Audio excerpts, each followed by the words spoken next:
to this meeting of the Planning and Highway Committee. Apologies for the delay in start, a slight technical hitch. I'm Councillor Peter Price, member for Shire Green Brightside, and I'll be chairing this meeting. Can I ask the officers for the housekeeping arrangements, please? Thank you, Chair. To help keep everyone safe, please maintain social distancing at all times. Please wear a face covering at all times within the venue unless you have an exemption.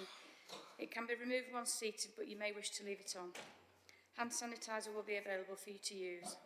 Please remain seated as much as possible during the meeting and do not congregate around exits and entrances. Please follow any signage which is provided, such as one-way systems, to help keep you safe. If you have any concerns or are unsure, please ask a member of staff. In the event of the fire alarm sounding, please take instruction from staff and stewards. The assembly point is Tudor Square. Please can I request everyone to switch mobile devices to silent mode so as not to disturb the conduct of the meeting. The meeting today will be webcast and the recording will also be available for people to view later through the Council's website. While ever the meeting is open to the public, photography, video and sound recording of the proceedings is permitted. However, the Chair has discretion to withdraw or suspend this permission. For example, if the recording is disrupting the conduct of the meeting or is being undertaken in a manner which could capture personal information, or in the event that a member of the public participating in a meeting objects to being recorded. Thank you. Thank you. I'll go around the members and ask them to introduce themselves. Start with Chris. Peter Garber, Councillor for Nethersedge and Sharrow. That was Peter. Richard, sorry, where am I here? Brian.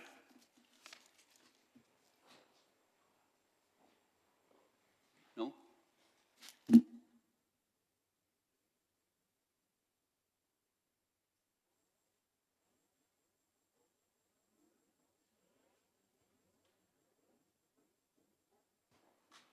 You're on. I'm on, yeah.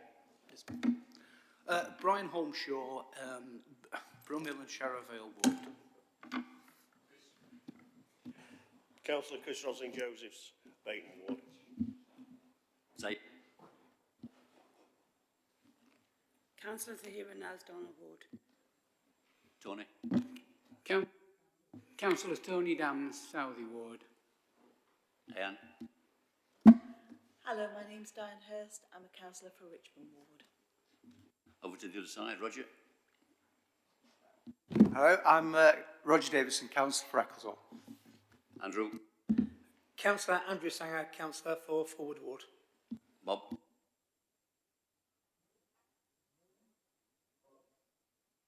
Got it. Councillor Bob McCann, Bayton Ward.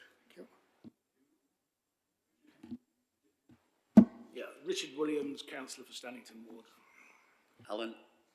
Alan Woodcock, councillor for East Eccleshire Ward. And finally, Gary. Thank you, Chair. Councillor Gary Weatherall for Shire Green Brightside Ward. Okay, item 3 is the exclusion of public and press. There are no items being suggested. Item 4, any declarations of interest members wish to make? Roger.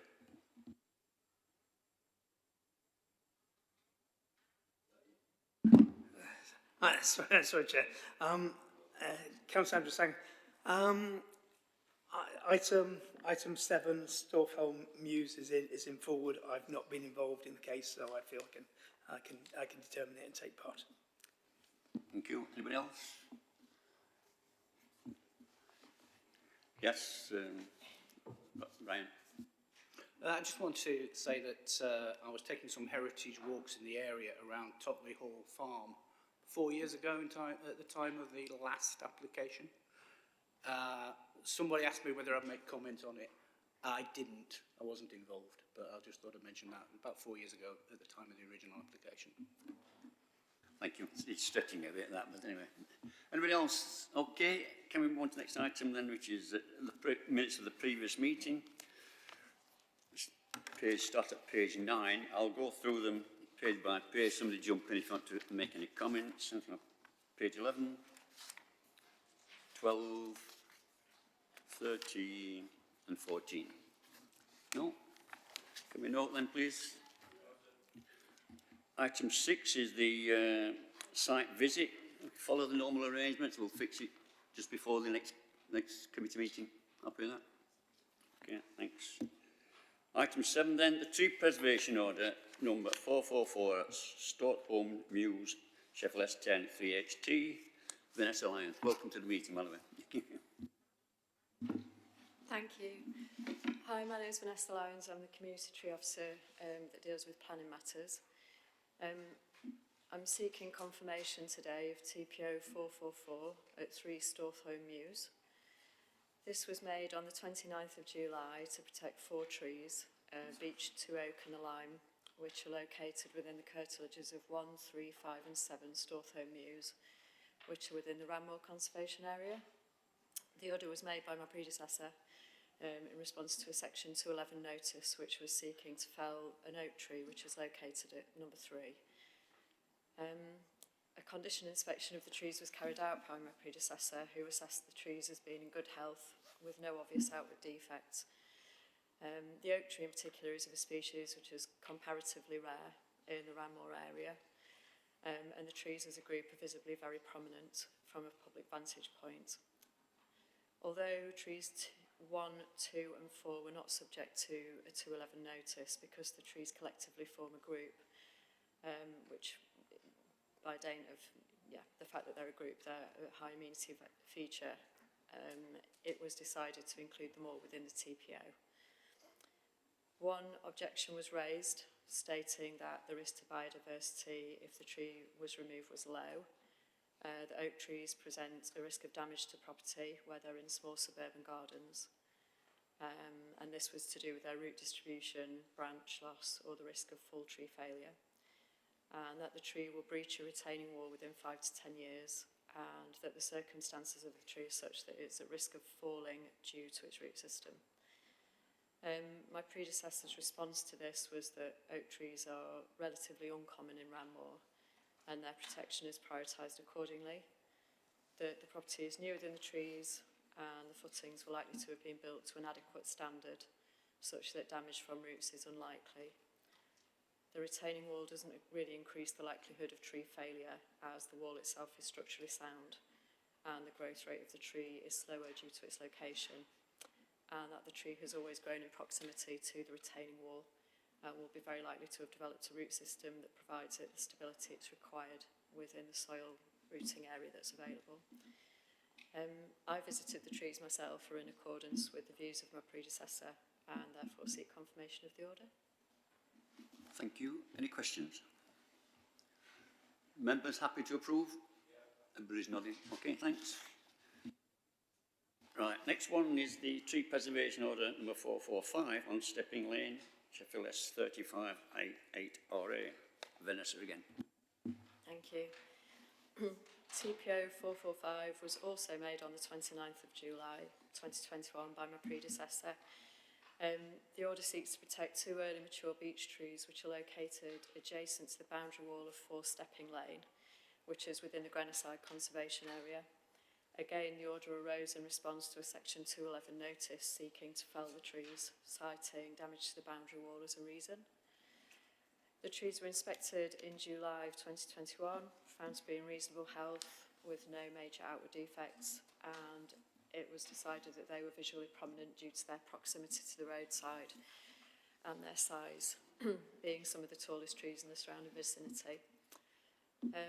The assessment was that they appeared to have good longer-term prospects and offer good amenity to the conservation area, and a tree evaluation method for preservation orders was carried out in which they scored 14 points, which is a clear indicator that they're suitable for protection.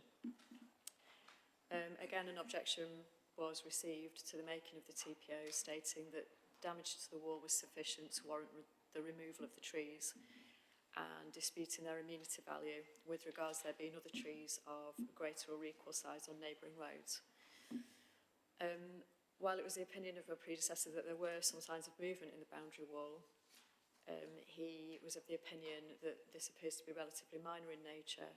It's likely to have occurred slowly over many years. And with regards to amenity, he stated that there are no other trees of this stature on Middle Lane itself, and that their loss will greatly detract from the overall street scene. Again, I've been to see the trees in question and concur with his opinion, so I would seek confirmation of the order. Thank you. Any questions? Yeah, Gary. Yeah, Chair, it says, is it not right? I mean, I've got page 35 here, and it's stepping lane and then middle lane. Is it on middle lane or is it on stepping lane? Yes. I think the address is for Stepping Lane, but the trees themselves are adjacent to a road called Middle Lane. Got you. Sorry. Yeah. Yeah. See what I mean. Yeah. Yeah. Sorry, Chair. Okay. Any other questions? Happy to approve those recommendations? Everybody's nodding. Thank you. Item 9 then is the deviation of the public footpath, BRA/120 off Church Street, Outerbridge. Mark Ryder's going to report.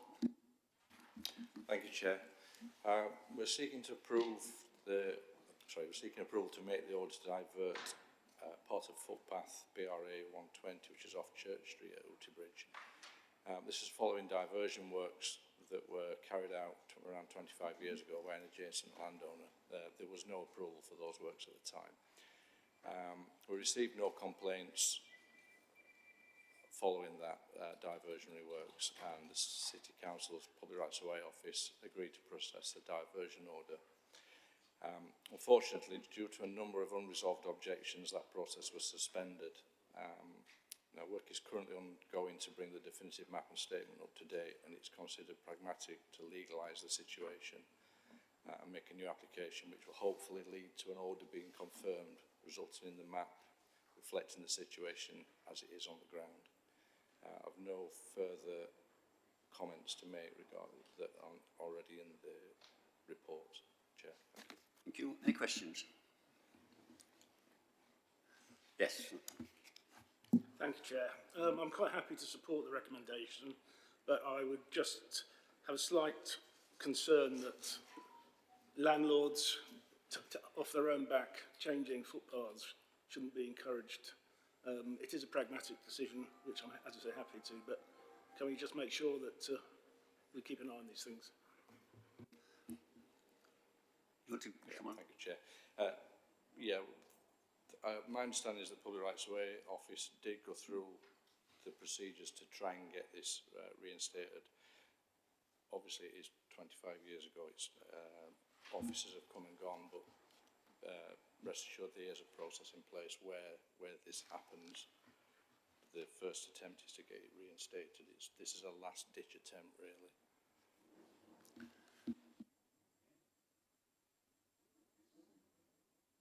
Brian.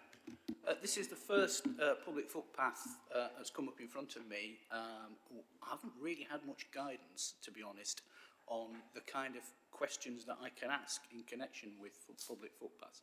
Is, for example, the condition of the footpath anything part of this, or are we simply talking here about the diversion? I think it's just a diversion, but do you want to respond? Sorry, yeah, Chair. This is just the diversion. The footpath that is in place is on a like-for-like basis.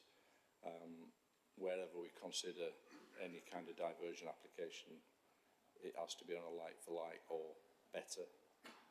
We would not accept an application that would result in the public being hindered at all. Okay. Any other questions? Happy to support the recommendation? All agree? Thank you. Right. We want to move on to the applications now and various regulations.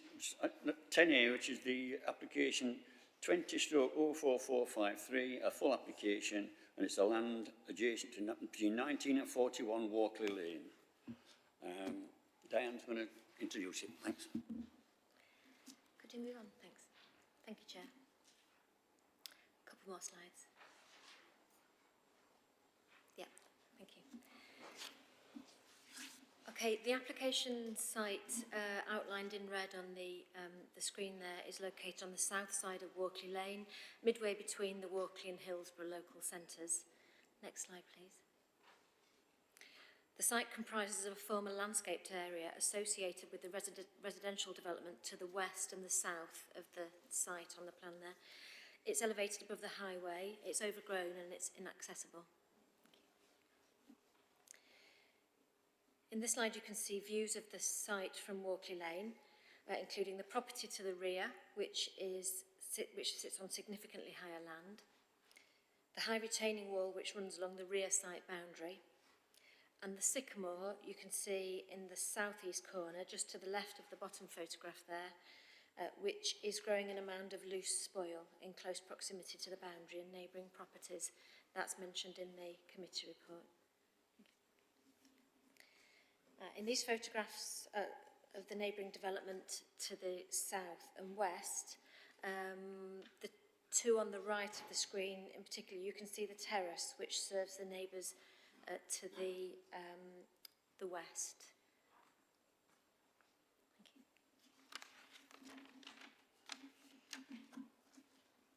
The photographs at the top of this slide are looking towards the high stone retaining wall which forms the eastern site boundary, and that is to be reduced in height as indicated on the proposed plans. Beyond this you can see the three-storey townhouses which are located on slightly higher land and set back from the common boundary. You can see those in the photograph bottom left. These are views from the site looking north over Hillsborough. 4 dwelling houses are proposed with car parking for 8 cars on the lower ground floor level. You can see that vehicular access will be taken from the western end of the site frontage, which is to the right of the screen, where the required intervisibility displays can be achieved. Also, the 5-metre wide access will allow cars to enter and leave the site simultaneously. Due to the topography, the development will have 3 storeys to the front and 2 storeys to the rear, plus accommodation in the roof. On this upper ground floor level plan, you can see the good-sized rear gardens, shown in green, front balconies, and the relationship with neighbouring properties, including, if you look on to the right of the plan, a setback from the western site boundary.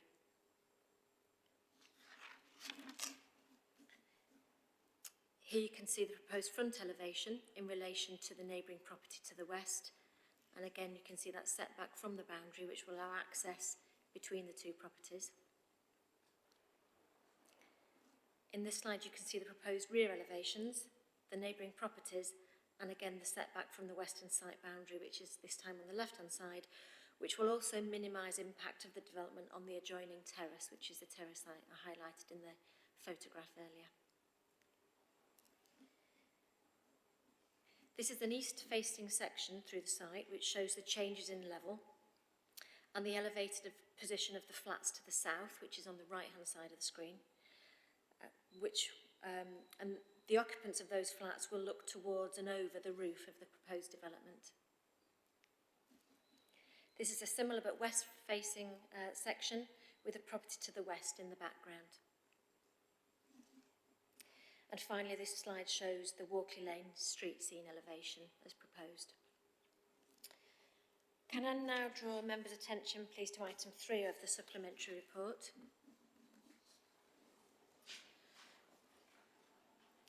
The relevant planning history of the site was omitted from the committee report, and officers apologise for this oversight. I'm just going to go through it, outline that briefly.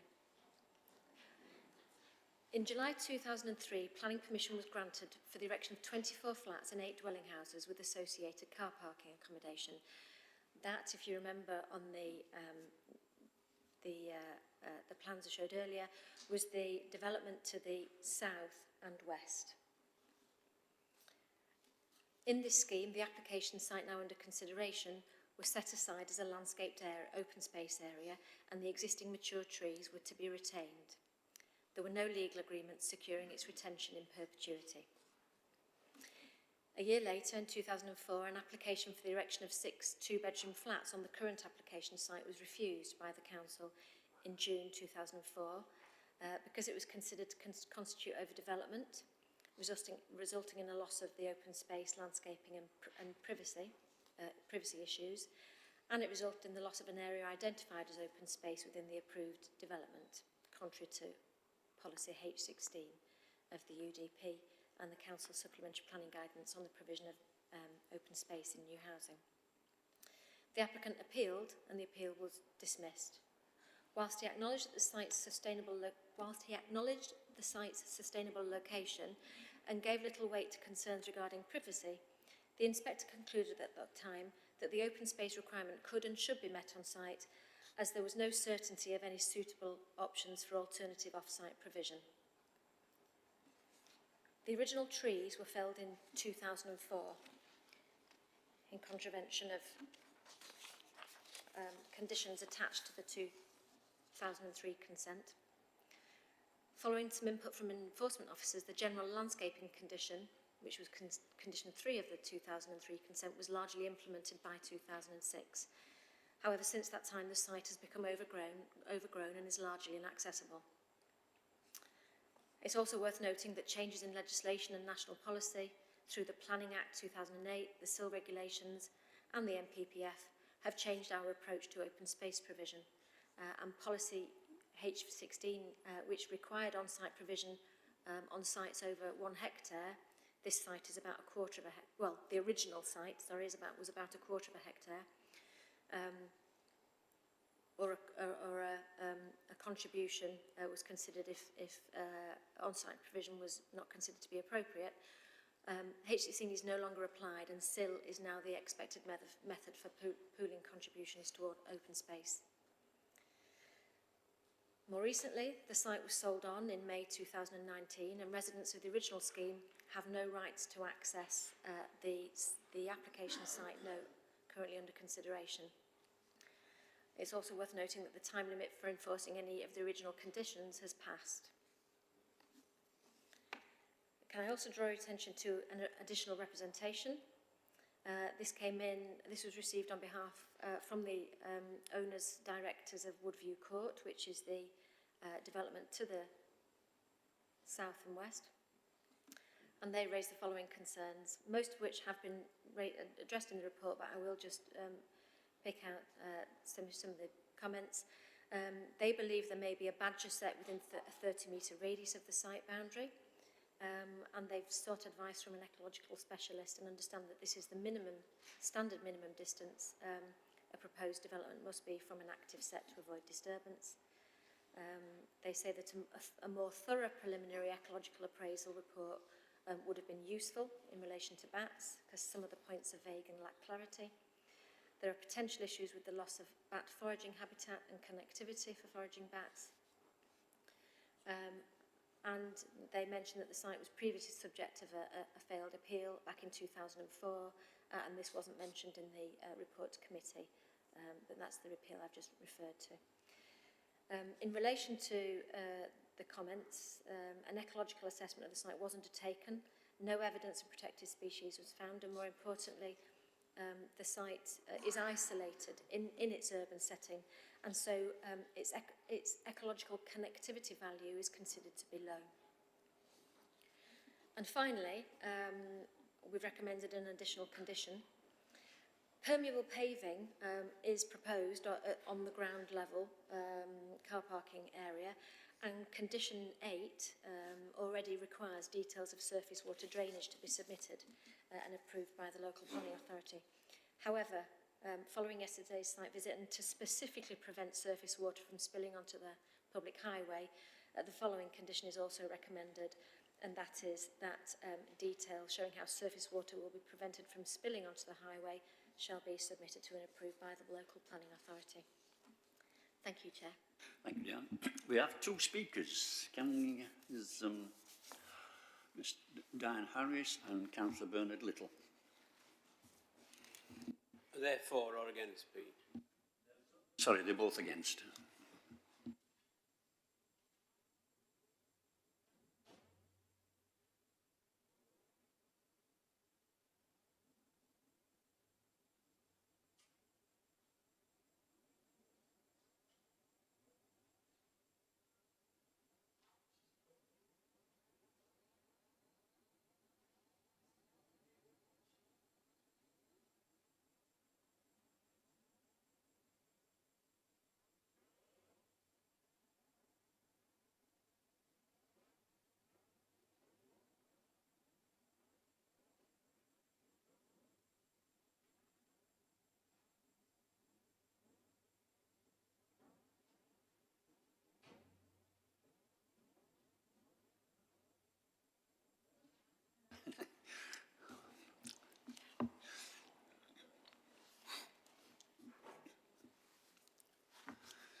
welcome to our meeting, Dan. You have got 5 minutes to...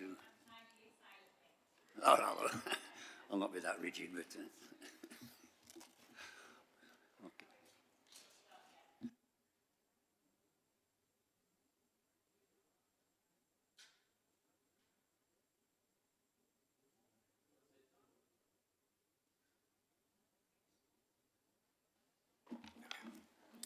Okay, over to you. Good afternoon, Chair and members of Planning Committee. I'm a Director of Woodview Court Residential Management Company, a voluntary post. I'm speaking on behalf of over 50 residents and owners of properties that surround the proposed development. The development of Woodview Court was subject to a planning condition that required this estate to be maintained as an amenity space. Instead, the developers destroyed a complete copse and enforcement action had to be taken. They then applied for permission to build 6 two-bedroom flats. This was refused and failed on appeal. The developers also ignored residents' offers to maintain the space at their own expense and allowed it to be overgrown. The latest proposal has been revised 4 times with new drawings. They have all contained many errors in detail and labelling, with erroneous and misleading written explanation. Out of concern, we engaged a chartered planning consultant and ecologist to advise us. We believe that this overdeveloped proposal is poorly conceived and would cause detrimental harm to the amenities of the locality and undue harm to existing and future residents. It is contrary to the Sheffield's Core Strategy 74 and Chapter 12 of the NPP framework. We urge you to reject the proposal in its current form for the following reasons. 1. Visual impact. As the land slopes upwards from the road, the boundary wall to the front will do little to screen the lower level of this highly prominent building from the street. Minor design changes have done little to help. This scheme has an expansive, unattractive blank wall with an austere and dominant bin store. The NPPF and the National Design Guide consider this a poor design within the street. We asked for 3D visuals and were refused. Number 2, impact on privacy. This is not a 2-storey development, yet the proposals claim to be such at the back. These new dwellings, which already sit on top of the parking level, are 3-storey because they have habitable bedrooms in the roof with stairs and windows. Earlier drawings are labelled as such, but details have been deleted in later versions and are therefore misleading. The rear elevation is only 15 metres from the higher existing flats which face them. Local and national guidelines require a minimum of 21 metres separation and more if the building facing them is on a slope. Contrary to the planning officer's opinion, the impact will be more significant on the future residents as there will be severe privacy issues for them being overlooked by the residents of the existing flats they look down. The amended drawings are misleading as whole floors are missing and do not show context to the surrounding buildings and topography. Again, 3D visuals were requested, but these were refused. Number 3, overbearing and overshadowing impact on future residents. Indicative of poor quality design, the new properties will have overshadowed gardens and dark rooms as a result of a lack of natural light because the higher existing block is sitting to the south of the proposal. Their outlook will be onto a stark, ugly and imposing retaining wall of the flats, giving a poor standard of amenity, especially in winter months. Layout. Number 4, layout and density. As noted in your own report, the 4 proposed units are well over the equivalent of 40 to 60 dwellings per hectare recommended in the area, indicating that this development is too dense. Number 5, landscape and ecology. The site has never been built on and is greenfield. Against local and national policy, the biodiversity net gain has not been fully considered. This clear overdevelopment was also acknowledged in the developer's own belatedly commissioned only outline ecological statement by Peak Ecology. This is not a preliminary ecological appraisal which is recommended. I quote from them. The NPPF states that planning decisions should enhance environments by minimising impacts on and providing net gains for biodiversity. It would be difficult to see how the requirements of the NPPF might be met due to the proposal of 4 dwellings on the site, unquote. Our specialist ecologists commented on the lack of a preliminary ecological appraisal, which is usually the minimum requirements for planners, and therefore information and evidence was inconclusive, especially about badgers and roosting bats. Development would result in a net loss to biodiversity. As residents, we recognise that this site needs to change. We also understand the need for Sheffield to meet housing targets. But we disagree that this is a high standard of amenity for the community, and I would urge you to please reject the proposed overdevelopment in its current form and hold fast for a properly thought out and much higher quality design that complements our neighbourhood rather than the poor quality solution which has a negative impact on the area and its future and existing residents. I thank you for your time. Thank you, Dan. We have another speaker against.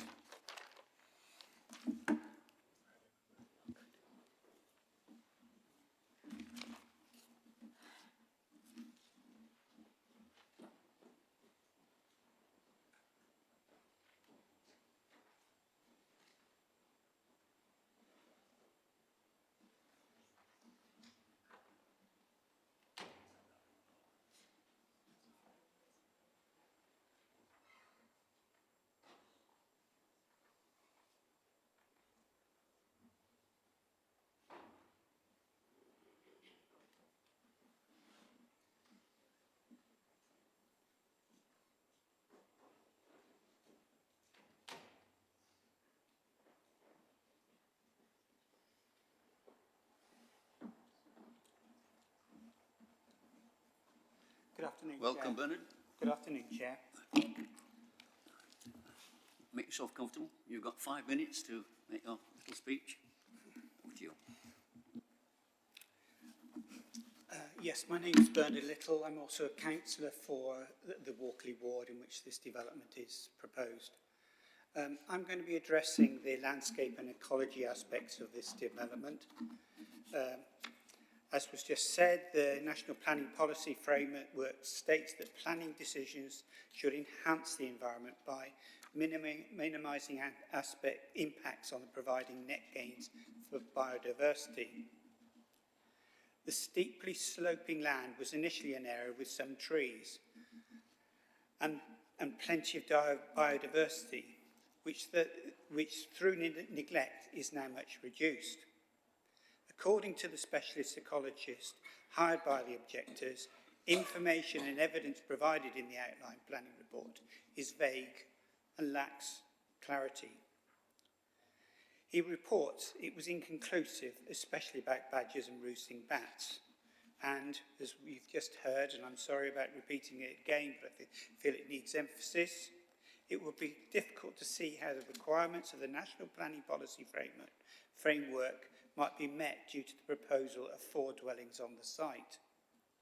He concluded that, against local and national policy, the biodiversity net gain has not been fully considered. This clear overdevelopment was also acknowledged in the developer's belatedly commissioned outline ecological statement. This is not a preliminary ecological appraisal.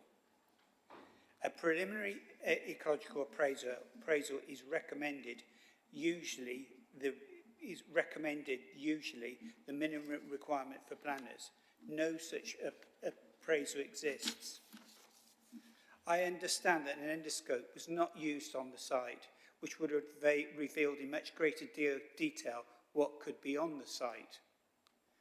The site, having visited it, has a thick carpet of ivy, home to many insects, which are a rich source for birds. The ivy can be used for roosting and foraging by particularly pipistrelle bats. It's also a hibernating place for brimstone butterflies and a food plant for holly blue butterfly caterpillars. The ivy blossoms in late autumn, and as it does so, it attracts large numbers of moths. Denser areas of ivy may be used as nesting places for blue tits and shelter for small birds from predators. In summary, there would be a net loss of biodiversity on this site, and enhancement mitigation is needed before any development happens. If this development goes ahead, it would result in a net loss to biodiversity. I urge you to reject this application. Thank you. Thank you, Mark. I'll let you leave.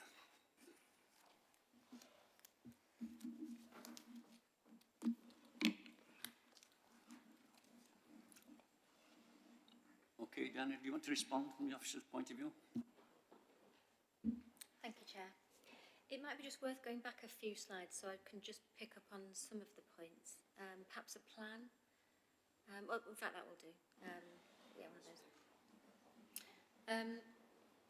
Most of the comments raised have been addressed in the report, I believe. I think it's perhaps just worth mentioning a couple of things again. One is the sort of the sort of relatively complex history, the fact that this site was a landscaped area in the 2003 consent, but that it wasn't conditioned or retained, or there was no legal agreement to secure its long-term use as landscaping for those residents. There are no conditions that are enforceable.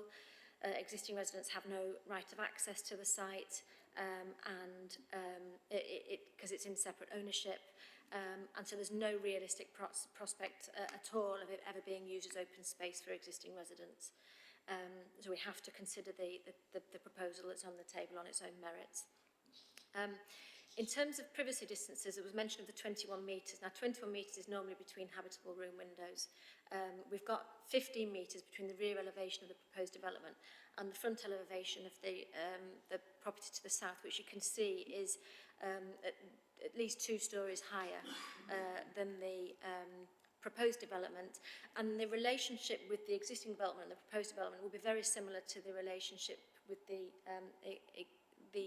existing development that you can see in the background on that screen there at around 15 metres, and we're fairly satisfied that along with the change in level and the sort of boundary wall that supports the walkway along the at the top of the retaining wall, those windows, ground floor windows, won't be looking down into the new development. They will be looking sort of towards the roof and over the top of the development. So we're satisfied that the separation distance is acceptable.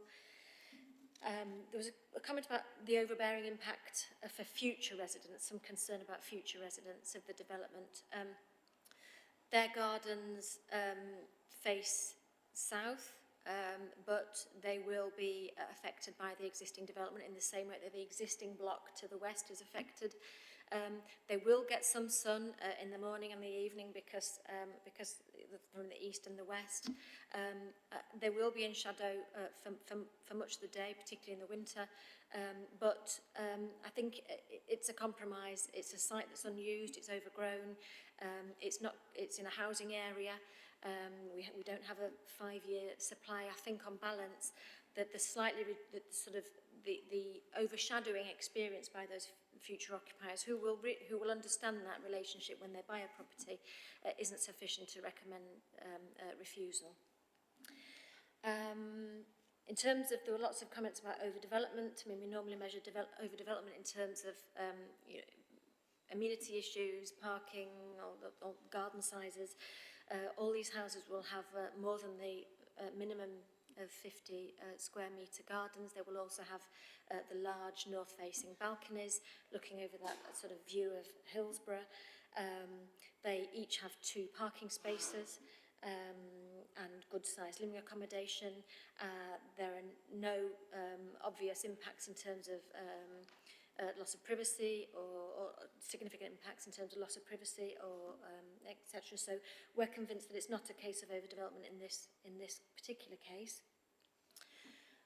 And then finally, there are a few concerns about ecology.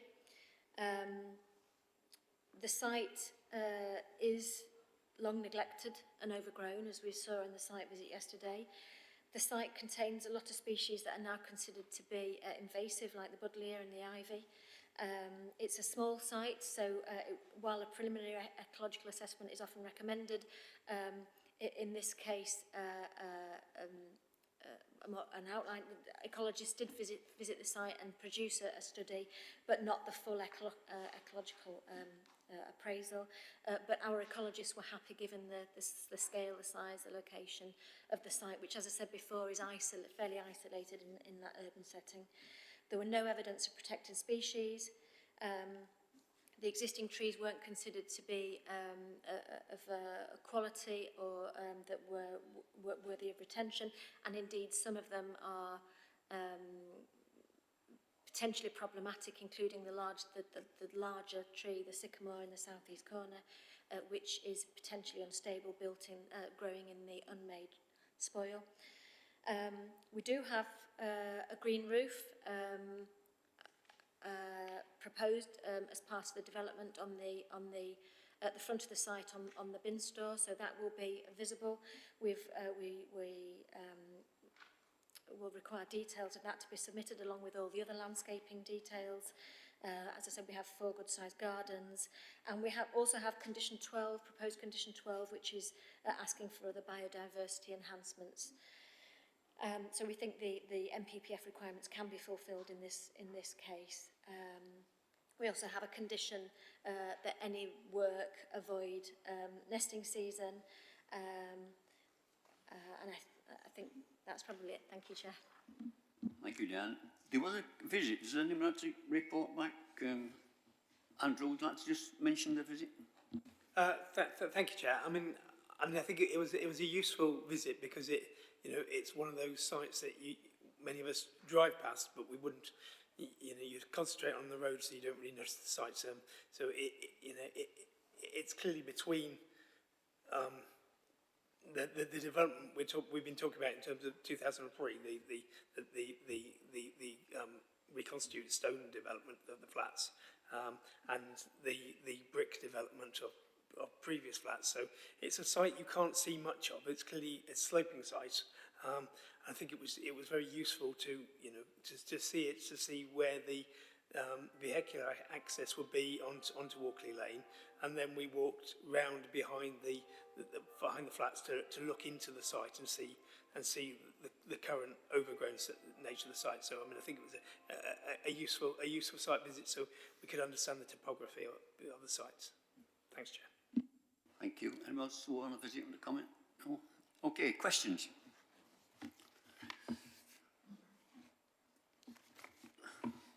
Sorry, right, Richard. Thank you, Chair. Yeah, I also went on the site visit, and I agree with Councillor Sanger that it was useful to do so. My concern, actually, I've been looking at these plans quite closely, is the relationship between the house to the left of the application and the development site. Whether the windows, it actually complies with the guidelines regarding the windows, because if you go to the slide immediately after the 3 pictures, if you could do that, please. Keep going. Yeah, that can't see it. Yeah, is that the first one?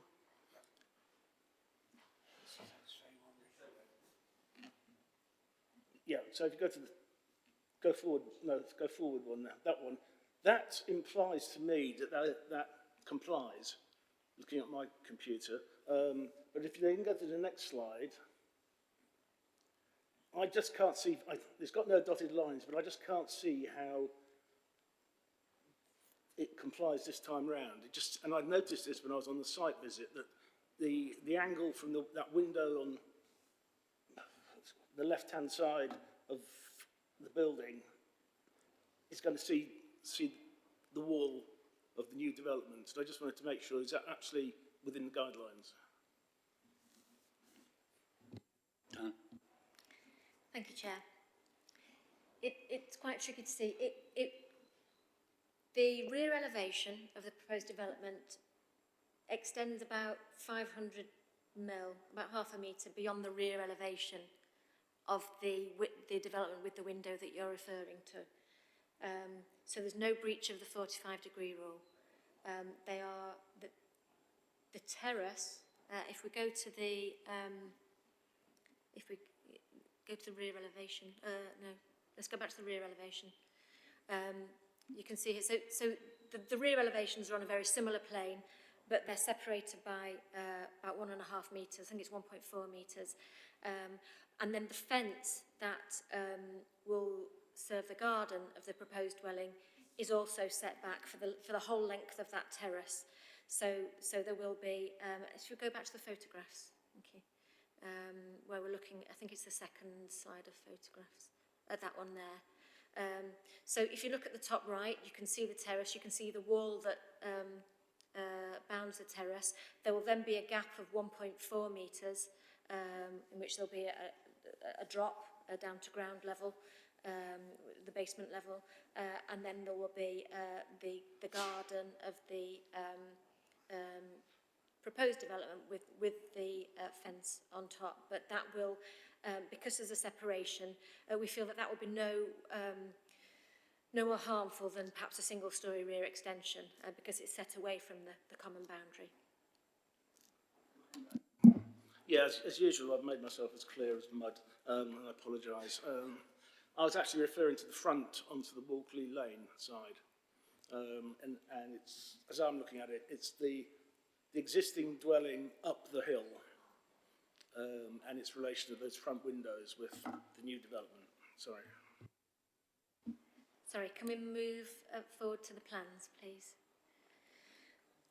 Probably the next one, because this is the actual footprint of the building. The previous one was the car park, and you'll remember that, first of all, there is a very high stone boundary wall along that common boundary. It is going to be reduced in height slightly, but that wall will remain.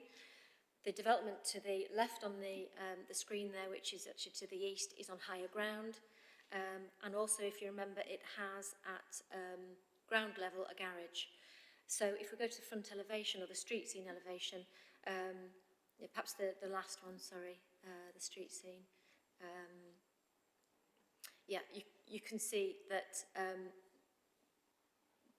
there'll be no breach of the 45-degree rule because of the changes in height, the existing boundary wall, and the presence of, and the fact that the living accommodation on the adjoining property is raised above ground level, and it's already a higher ground level. Gary. Yeah, thanks, Chair. There's a buzzing going off somewhere. Lack of visitors' car parking space. I think it's a lovely application, and I'll be certainly voting for it. But it's just one thing what threw me, so that just is you've got down, there's no visitor car parking spaces. There's 8 car parking spaces, which is adequate anyway for the building. And I've just seen that yellow line outside. Is that a temporary, is that hours between 6 and 4 or something, parking outside? Or is the adequate parking space outside? That's what I'm trying to get at. Dan. Thanks, Chair. I'm not sure what the hours restrictions are on the waiting restriction immediately outside, but certainly I think there is adequate space within the immediate vicinity to accommodate the visitor parking. And to be perfectly frank, even if it was waiting restrictions all the way around the place, the lack of one visitor parking space wouldn't justify refusal of the application. Thank you, Chair. Roger. Thank you. Thank you, Chair. Has this land ever been built on before? Not that I'm aware of. I think when the planning consent for the 2003 development, the existing development was granted, I think looking back at the plans, there was a larger house in large grounds, but so there was no development on this particular part of the site, as far as I'm aware. Can I just come? It's interesting that nothing's happened there, because in Victorian terms, one of the wonders of the world is the building of houses on Walkley, all up and down there. I've seen foreigners looking up and saying, how did they do that? Now, why, I wonder, was that bit left? I'm afraid I'm unable to answer that. It may well have had building on it at some point in the past.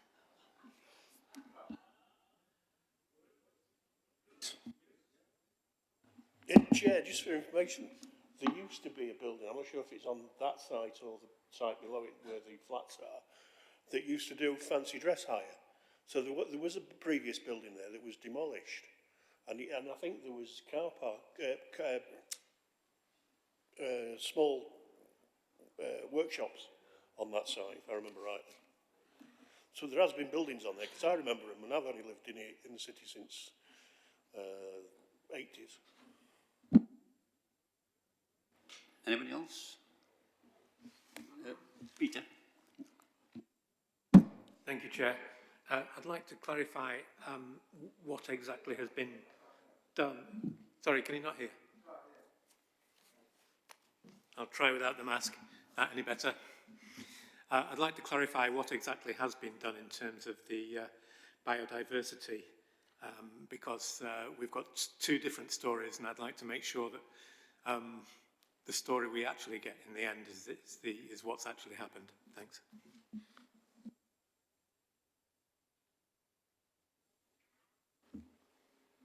Thank you, Chair. The report that was undertaken and submitted indicated that there was little biodiversity. There is some, clearly, on the site at the moment, but there's a high presence of ivy and buddleia. Some of the trees, as I said, are problematic structurally. There are no protected species.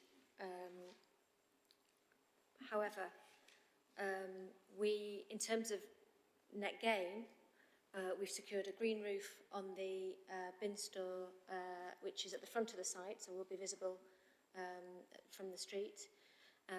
We will have landscaped back gardens, rear gardens, and we have attached a condition number 12, asking for details of further enhancements, biodiversity enhancements, details of which are to be agreed. So that they may take the form of bat boxes, bird boxes. That's a discussion yet to be had. Thank you. If I may come back on that. Really what I was asking was what investigations have been done. Because we've been told by the members of the public who've come in and by Bernard Little that the investigation was cursory, and they've hired their own expert who's done another piece of investigation which showed different results. So I'd like to have some clarity on what actually has been done in terms of investigating the biodiversity, when it was done, at what point of the year, what point of the day, etc. Thank you, Chair. Yes, it was an outline ecological assessment, and it was carried out in November last year, and it was undertaken by a qualified ecologist who visited the site and walked over the site. And we have conferred with our City Council ecologists, and they are satisfied with the extent of that survey, given the nature of the existing site, and given that there was no evidence of protected species and other elements that would be of concern. Had they been found, then we may have asked for a further investigation, a fuller investigation, but they weren't found, and we were happy with the information that was submitted. Councillor Holmshaw. Yeah, I wanted to ask, in connection with visibility on the road outside. So what's the visibility and how can that be improved so that bicycles and pedestrians and exiting and entering cars can see? It's a splay exit, which means that it's actually known to encourage a speeding exit and entrance. It makes it easier. So what can be done in addition to try and improve this? Thank you, Chair. The visibility splay at the exit, entrance exit, is 2.4 metres by 46 metres, which is entirely in line with both the manual for streets and our own guidance. It's actually slightly more because the manual for streets and our own residential design guide is actually 2.4 metres by 43 metres. So there is really no requirement to provide any additional measures other than the alterations that are shown to provide those displays. Thank you, Chair. Yes, this is on a steep hill and is there's a blind bend much further up, which vehicles can speed around. So this splay, is that not necessary to be wider in circumstances such as that? But the other problem with having any kind of splay entrance and exit is that it does encourage vehicles to make a quick exit, and it's been known and seen to do that. Thank you, Chair. I think there's a bit of a misunderstanding. There isn't a splay at the exit. The exit is a radius curb. The splay is actually the sight line that drivers have as they're coming out of the exit. So basically, their view is unrestricted above a height of 1.05 metres above the channel line, and the splay is actually the distance they can see. It isn't a physical alteration to the curb line. It's ensuring that there is no obstruction to the visibility in that splay, but the actual physical construction of the entrance is a traditional just radius curb. Thank you, Chair. Okay. Sorry, Gary. Yes, Pete. I just wonder if you can condition the back boxes and all for properties instead of just leaving it for chance later on.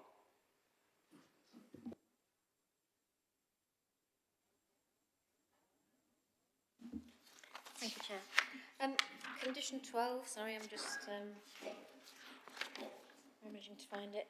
It says, prior to development being brought into full use, full details of the measures that will be incorporated into development to bring about net gains for biodiversity shall be submitted to the local planning authority for approval and thereafter implemented and retained in accordance with the approved details. As a standard condition, we could amend it slightly to include back boxes if that was, to make it more specific if that was required, but I suppose it's a discussion to be had about what were the best biodiversity features for this site. It's just that a few people's mentioned the tree, and I've got big trees at the bottom of my garden, and bats do come in summer and roost in there, and then winter they must fly off somewhere else, but they do.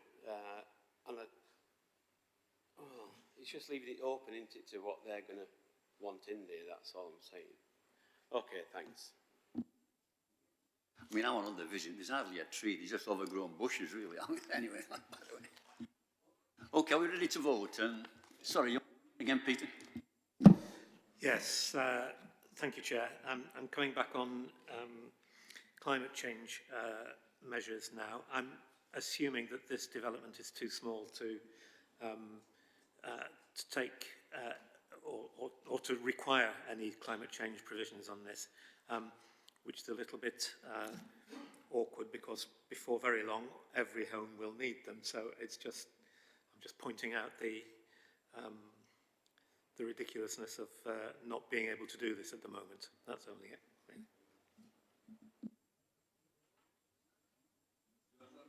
Do you want to respond? I was going to say, you're right, it's 4 houses, the trigger is 5, but the applicant has proposed the use of solar voltaic panels if they are going to be worthwhile in this particular circumstance, and some other energy saving devices, but that will largely have to be pursued, I think, through building regulations.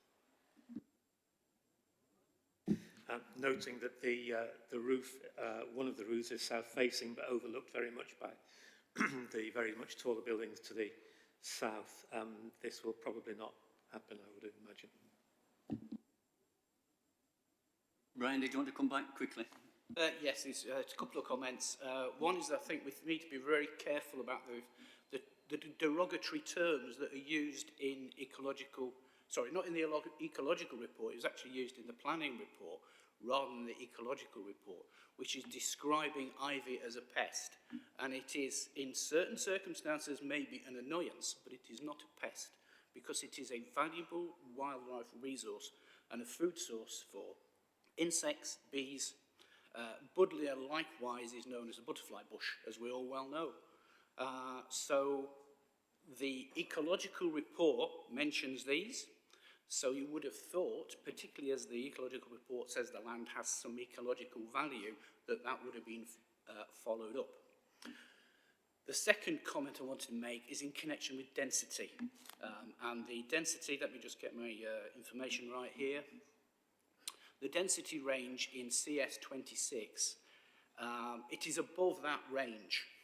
And I think that what we need to be doing is complying with the ranges that we set in our supplementary planning guidance.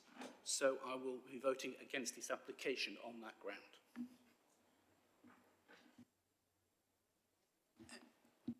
Anybody else? I have merged questions, observations and comments, but okay. Ready to vote?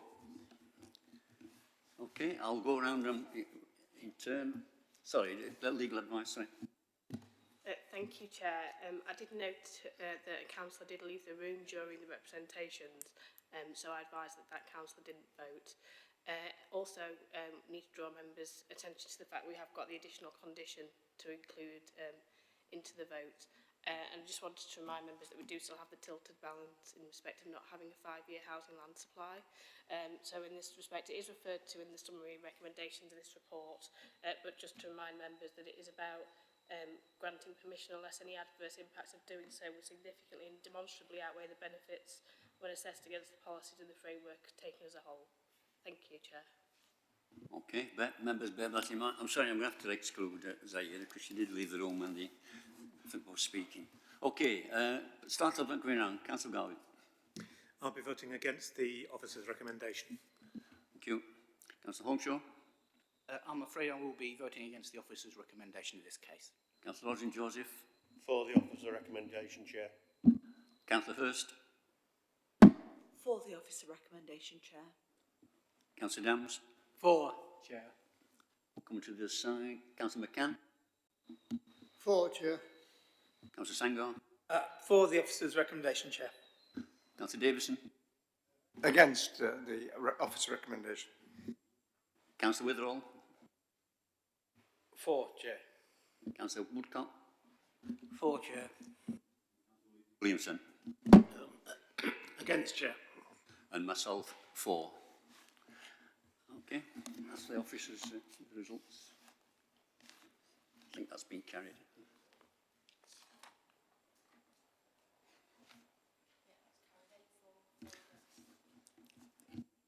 That's carried 8 for and 4 against. Thank you. Can we move on to the next application, which is 10B, which is the Hansworth Junior Infant School site on Blackstock Road. That's application number 2103512/RG3. Chris. Thank you, Chair. This application is on the site of the former Hansworth Junior Infant School that was demolished in, I think, 2003. As you can see from that image there, the red line application site it includes the site of the former school, but not the informal open space that is to the right-hand side of that image. If anyone's familiar with it, there's a sort of a set of goalposts there, just one goalpost, not a formal pitch. And it's an area where people kind of walk dogs and for sort of informal games. So the application is for the erection of an elderly person's independent living accommodation block, which would house 81 units in a mixture of 1 and 2 bedroom units, along with communal facilities including meeting rooms, cafes, one cafe, and car parking space. There's parking provision for 43 vehicles within the scheme, and access is taken from Constable Road in the position of the access route shown on that particular plan. The site itself, if you wouldn't mind just moving on to the next image, please. The site itself is at the moment, you've got the kind of former hard standings where the school and its playground sat. You can see there a significant group of trees to the north of the site, in the north-western corner on the Blackstock Road frontage. They are retained within the scheme. What's less easy to pick out is from that image is a hedge which runs around the perimeter of the site. That remains. And then you can also see running from roughly halfway down the left-hand the Blackstock Road boundary of the site. There is then cutting back into the site a hedge running probably halfway across the site to a relatively large tree within the middle. That hedge is in the position of the building, so the hedge would be removed. And whilst I'm kind of referring to trees, there are a total of there's one significant Category A tree that is being retained. This is aside from the woodland, which is retained in its entirety, and the hedgerow. There is one Category A tree being retained. There are 7 other Category B and C trees on the site, and the mixed hedge that are being removed. But then there are 53 new trees being planted, so there's quite significant planting going back into the scheme. The site is a mixture of, predominantly housing site with a very small portion of open space. It's difficult to identify on that image there, Chair, but broadly speaking, you can see a vertical access point, running from kind of south to north off Constable Road at the bottom of the page. That is, broadly speaking, the end of the housing area, and then the land to the right of that is open space. The development, as you'll see from images as we move further down the slides, is concentrated on the housing portion. And the portion of open space that's within the red line is being retained in its entirety. There's no buildings on that area of open space at all, and that will be turned to grassland. If you wouldn't mind moving to the next slide, please. This is an image of the site in general. You can see the hedgerow there on the top right-hand image. The houses at the bottom left are on Blackstock Road. Then there are a number of those in the area. There are also a large number of 3-storey masonette type buildings, including the ones down in the bottom right-hand corner there on Blackstock Drive. If you wouldn't mind going back up to the previous image too, on the northern side, those masonette blocks that are at right angles, a sort of angle to the site, they are 3-storey also, and there are some 3-storey buildings towards the bottom of the site as well. So it's largely 2- and 3-storey buildings around the site. The 2 slides, the next one along, please. This slide shows the retained woodland in the top left-hand corner and the position of 2 blocks which are connected by a small link which is only at first floor level, so it's relatively insignificant as a feature. So the 2 buildings will be distinct buildings, and you can see there are 2 areas of car parking accessed off the access road to the south of the site. Pretty much all the land, it might be easier to explain on this side, all the land to the right, to the east of the car parking is retained as open space. If you wouldn't mind moving to the next slide, please. The colours help indicate here where, so the yellow areas are communal areas. So the larger area is a meeting room, group activity facility, and then the smaller L-shaped yellow area is where the cafe is located. And the rest of that is accommodation or facilities for use by any staff that would be on the site. The next slide down shows the landscape master plan, which includes retention of the woodland, a planting belt being retained but added to along the Blackstock Road and Constable Road frontages. The light green is grassland, just informal grassland, and then there are some footpath and formal courtyard kind of areas within the site too. The next slide shows the building elevations. These are a little misleading because it reads as one building, which isn't quite how it would read. The building is 3 and 4 stories, varied heights. The windows are very regularly formed and positioned, but architectural treatment, such as balconies, different recesses, slightly different treatments, creates variety in that elevation, or those elevations. So we don't feel that raises any issues. The next slide down shows it in a little bit better light, in that that's a more kind of a typical image of how it might appear.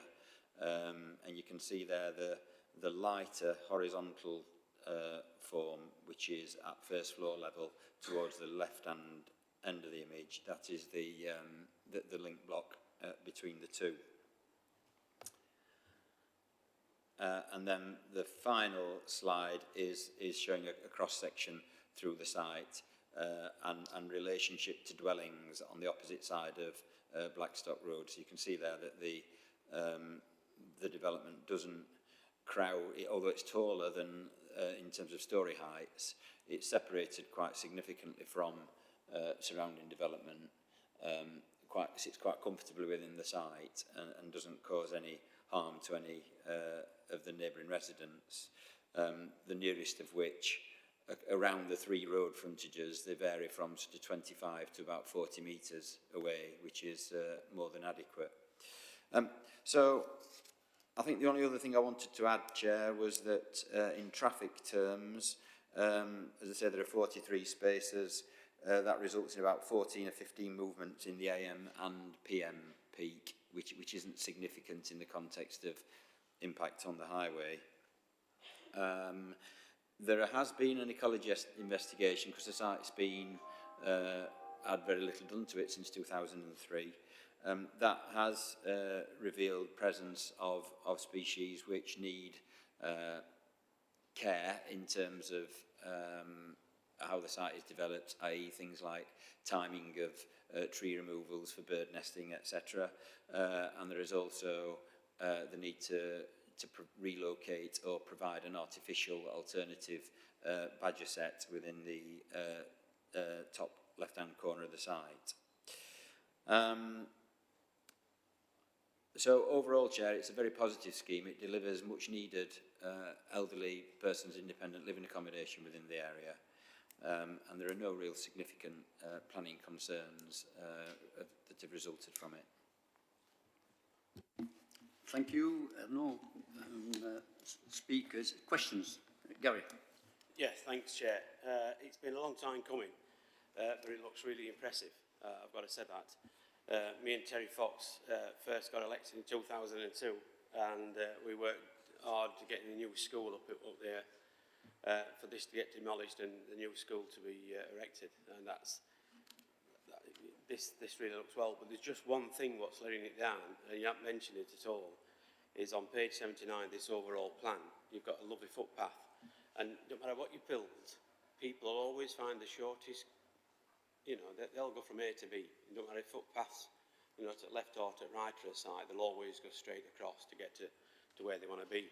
And that footpath's been well used over years. And I just wondered if that's going to be made a permanent footpath, Chair. Thank you. Chair, the development itself doesn't affect the footpath. You can see it on that image there too. And it runs predominantly through the area of land that's outside the application site, and then the area that comes into the site at the bottom corner is open grassland that leads to the access road. So it's my view that that's unchanged, or there wouldn't be anything to prevent people still using that route. Come back, I'll stand up. Oh. See when they come through here, it's going to go through there and back here. All this is that nice big edge, what you've said, which I'm pleased is staying there. But it's going to cut through there, so there's no gap for people to get through here. And I just wanted, you know, can we... Footpath. You hear me? Sorry a minute. Yeah, if we can look at the the image on, I don't know if Helen has anything to add here, but if we look at the image which is slide 26, that, although it doesn't kind of show directly the comparison, it shows that all we have there is an access road that people would be able to walk up to. There's no direct link shown in there, but it's my understanding it's a naturally worn path anyway, rather than a physically provided surfaced footpath. So it would just continue in its current guise, is my understanding. Well, there's still if they put a fence round on that yellow line, that red line you've put there, if they put fencing all around there, that footpath's stopping because there's no entrance through that edge. That's what I'm saying. I mean, I don't want to get into a long discussion just about this, but it is a well-used footpath, not a tarmac footpath, but well-worn footpath. Anyway, we'll leave it there then, Chair. Thanks. Yeah, all I would add is that there are no proposals for a fence along that boundary. Roger. But the existing edge is going to keep there, isn't it? That's what you said that earlier. That's further out. No, it's yes, Chair. The hedge remains on the Constable Road frontage, but there is no proposal to provide a fence along where the red line sits, from south to north. That if the builders put a line across there and not letting everybody put across, that footpath stops. Yeah? The footpath stops. Chair, there's no proposal for any treatment to that part of the site there, other than just the grass will, as far as I'm aware, will meet the existing grass of the informal playing area. Well, and I'm not going to take it any further, Chair, but I do feel that footpath goes to that entranceway. The entranceway is going to be with lorries coming in and out sides. So they are going to block that footpath off. Anyway. Roger, I'll talk to you later. Roger. Thank you. Actually, I welcome the development. It must be at least 20 years, I would imagine, that it's been knocked down the school, and that space has been there. What I'm going to ask is, and it relates to what you've been saying on page 82, and all about the ecology. Now, I welcome what is said on here, and I wonder if we could explore, now that we've got more information available, that we can explore the idea of carbon capture plants and those which actually capture dust that goes through the air, which often deposits of cars and car tyres. So if we could explore that, if that would be possible, could we put that as a possibility? Thank you. Chair, there is a there is a landscape condition that will require the submission of a landscape scheme, and I'm aware that the ecologists are heavily on board with the landscape architects in terms of providing a scheme which enhances biodiversity. That I'm not aware of any discussion specifically around the desire to or specific species that would be better than others at reducing carbon. It's not something I have particular knowledge of, Chair, that I could really add to in terms of assuring Councillor Davison that would be included. Which could be a condition anyway, but thanks. Peter. Thank you, Chair. I'm aware that on the other side of Constable Road, almost opposite the entrance there's a co-op, I believe it is, which is quite heavily used. So I'm just wanting reassurance that the use of the co-op and the use of the this development isn't going to put too much too much pressure on Constable Road itself, which is very well used anyway, being an entrance to one of the other areas of the very large estate.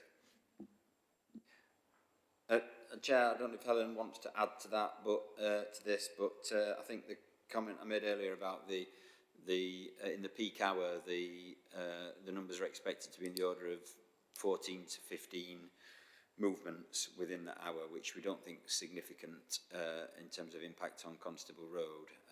As I said, I don't know if Helen wants to add anything to that. Helen? Thanks, Chair. No, I think all I would say is that obviously the co-op traffic is already there, so that's the existing situation. So what we're looking at basically is the additional 14 to 15, as Chris says. And yes, I'm quite comfortable that it can be accommodated.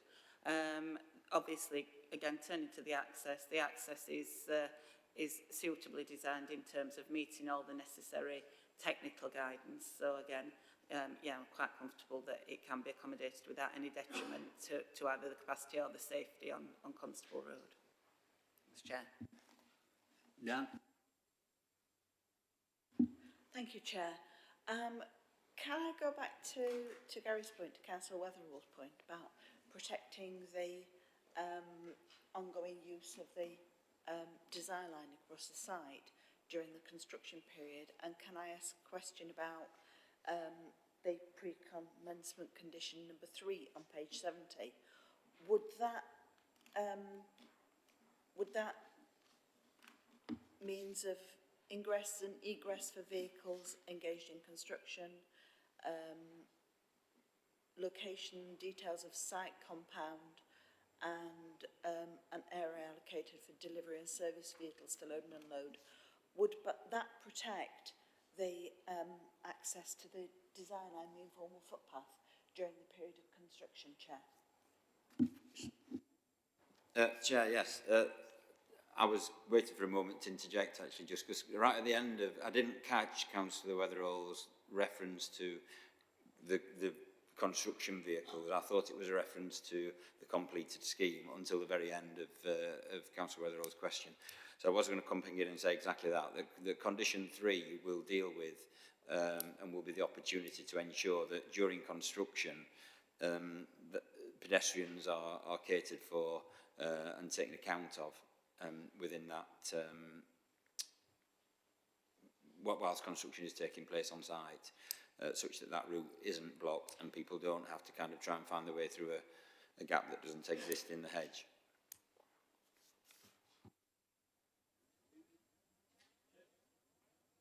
Anybody else?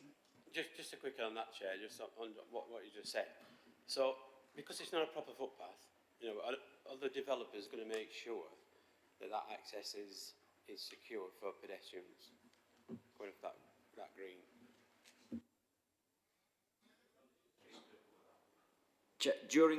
I'm not sure whether that refers to during construction or the completed scheme. During construction, that would be something that we would look at when we were approving the submission for that condition. What is the impact of the development? How are they looking to manage it on the site in all sorts of ways, including pedestrian access? In terms of the completed scheme, it's my understanding that there's no intention for there to be any barrier between the two ends of the footpath that exist at the moment.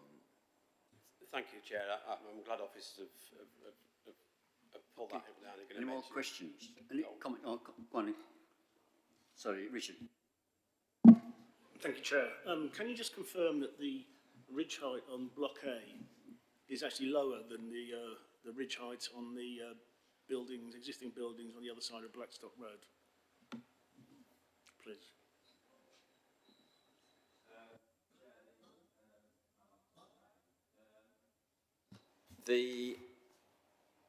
Yes, that image is the one I was going to refer to, and I can't quite see it very well from here. It's broadly the same, I would say. The first block is ever so slightly lower, and the furthest block is ever so slightly higher, I would say. And could you, would you be able to estimate what the distance from the taller block is to those buildings on Blackstock Road? Well, the closest block is in the order of 25 metres. I think we reference it within the report. So that it must be getting on for 45, 50 metres. Any other questions? Questions, sorry. Yes. So the question here is, I have actually been looking through the conditions and through the main report, and I've not been able to find out anything about the heating system for this building. So is it going to be, for example, district heating or ground source heat pumps? What kind is it going to be? If the planning officer can answer that, thank you. Yes. It won't be district heating as far as I'm aware. The relevant condition is that which refers to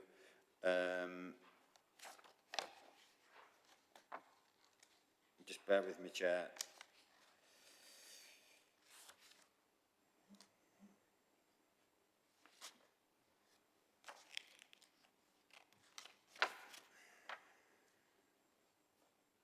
It's condition 9 that deals with the energy needs of the building. So a report would be submitted as part of that that consideration, and to comply with our requirements, there would need to be a minimum of 10% of the energy needs from renewable sources or low carbon sources. Peter? I'd like to come back on that, but I'm not exactly sure where I would go with it. In that, what you're saying here is that a report will be submitted afterwards, so we don't know what it is now, what it's planned to be now. I don't know for certain, Chair, no. There are several options, I assume, still on the table, and it's quite common for a commitment to be made to that requirement, and then for that requirement to be a condition, such that the developer, in this case the council, then has the opportunity to develop the scheme further and provide the relevant details at the right time. Peter? If I can just make a comment that if certain decisions are made in respect of this, it could go well above 10%, and that would be highly desirable. So yes, I mean, you know, that's what I would be pushing for myself. Thank you. I'll just come back on that particular point as well, because quite obviously the government is pursuing the counting out of gas-fired heating in very short shrift. So to supply gas-fired heating to this building would be very perverse, in my opinion. That wasn't what I was originally going to ask, however. What I was going to ask was the repositioning of the badger set that was mentioned in your report. I'm glad it's going to be repositioned and that the badger won't be out of home. But is there a way we can measure how successful that is? Because quite obviously these things can be put in, but there not being any follow-up to it, we don't know how successful it's been in order to inform future practice. Chair, it has to be done under licence with Natural England, so there is a reassurance there, and with badger experts on site supervising it, being very much involved in its construction. So the conditions that refer to that are the ones we use all the time to make sure this works, and I'm not aware of it not working in the past. We have all the reassurances that we need for that. I understand Brian May's moving in as well with the badgers. Any observations? I'm done with questions. Okay, Andrew. Thanks, Chair. I mean, I shall be supporting the officer's recommendation on this scheme. Hansworth School was closed and then demolished many years ago, as we say, nearly 20 years ago. And I think it was always expected that there would be housing on the majority of that site. Clearly, if you look at the planning history, there have been two or three previous attempts to put accommodation for older people on the site that have got to this stage but haven't been developed. So it's a site which everybody was expecting to be developed, and clearly older people's independent living schemes is something which survey keeps saying we need more of in Sheffield, and this looks, from what we've seen and what we've heard today, to be a good quality scheme. So I'm looking forward to this being passed and this being built and people being able to use these homes. Thank you, Chair. Thank you. Anyone else? Councillor Williamson. Thank you, Chair. Yeah, given that this is a council application, I would like to think they will take a lead in going well above the 10% current requirement for low carbon energy, because I think the council should set a lead. I recognise there is a cost implication to this, but I think it's time the council stood up and set the lead. Thank you.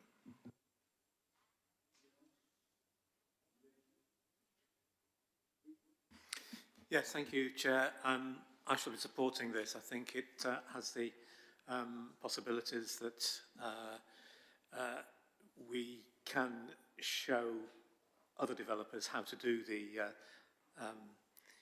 very high renewables thing. So I will be supporting this because it's been long overdue for having something like this in Sheffield. Ryan? I think there are some really good aspects of this. It's going to be an independent living unit. I think it's good that there's going to be an increase in tree planting and the retention of the long hedge. I think that's a positive. And that there's going to be a full biodiversity report, which is one of the things that people have asked for. Another one of the local concerns is parking. So I think it's actually very good that the vast majority of the car parking is actually well into the site, and it's well away from Constable Road, so that few people will want to park on Constable Road. So it's a pretty positive set of goods there. Thank you, Chair. I really welcome this development. I know how successful similar schemes have been elsewhere in the city, and it will prove an asset to the area and help with the ongoing regeneration of the community around. Thank you, Chair. Can I just add, as a member of the elderly section of our society, how much I welcome a very progressive development for older people and supportive, include support as well. So I welcome it and I support it. Okay, are we ready to go for the vote? Declared an interest in, Chair. What? Shouldn't you have declared What? an interest? I think there's more than me that should declare an interest when it comes to elderly in this room, Chair. Okay, let's go to the vote. Anything got to add from the legal side? No? Okay. I'll start off with Peter. I'm happy to accept this recommendation, so yes, definitely. I'll be voting to accept this planning application. Chris? For the recommendation, Chair. Azia? For the application, Chair. For, Chair. For the recommendation, Chair. Yeah. For, Chair. Andrew? For the officer's recommendation, Chair. Bob?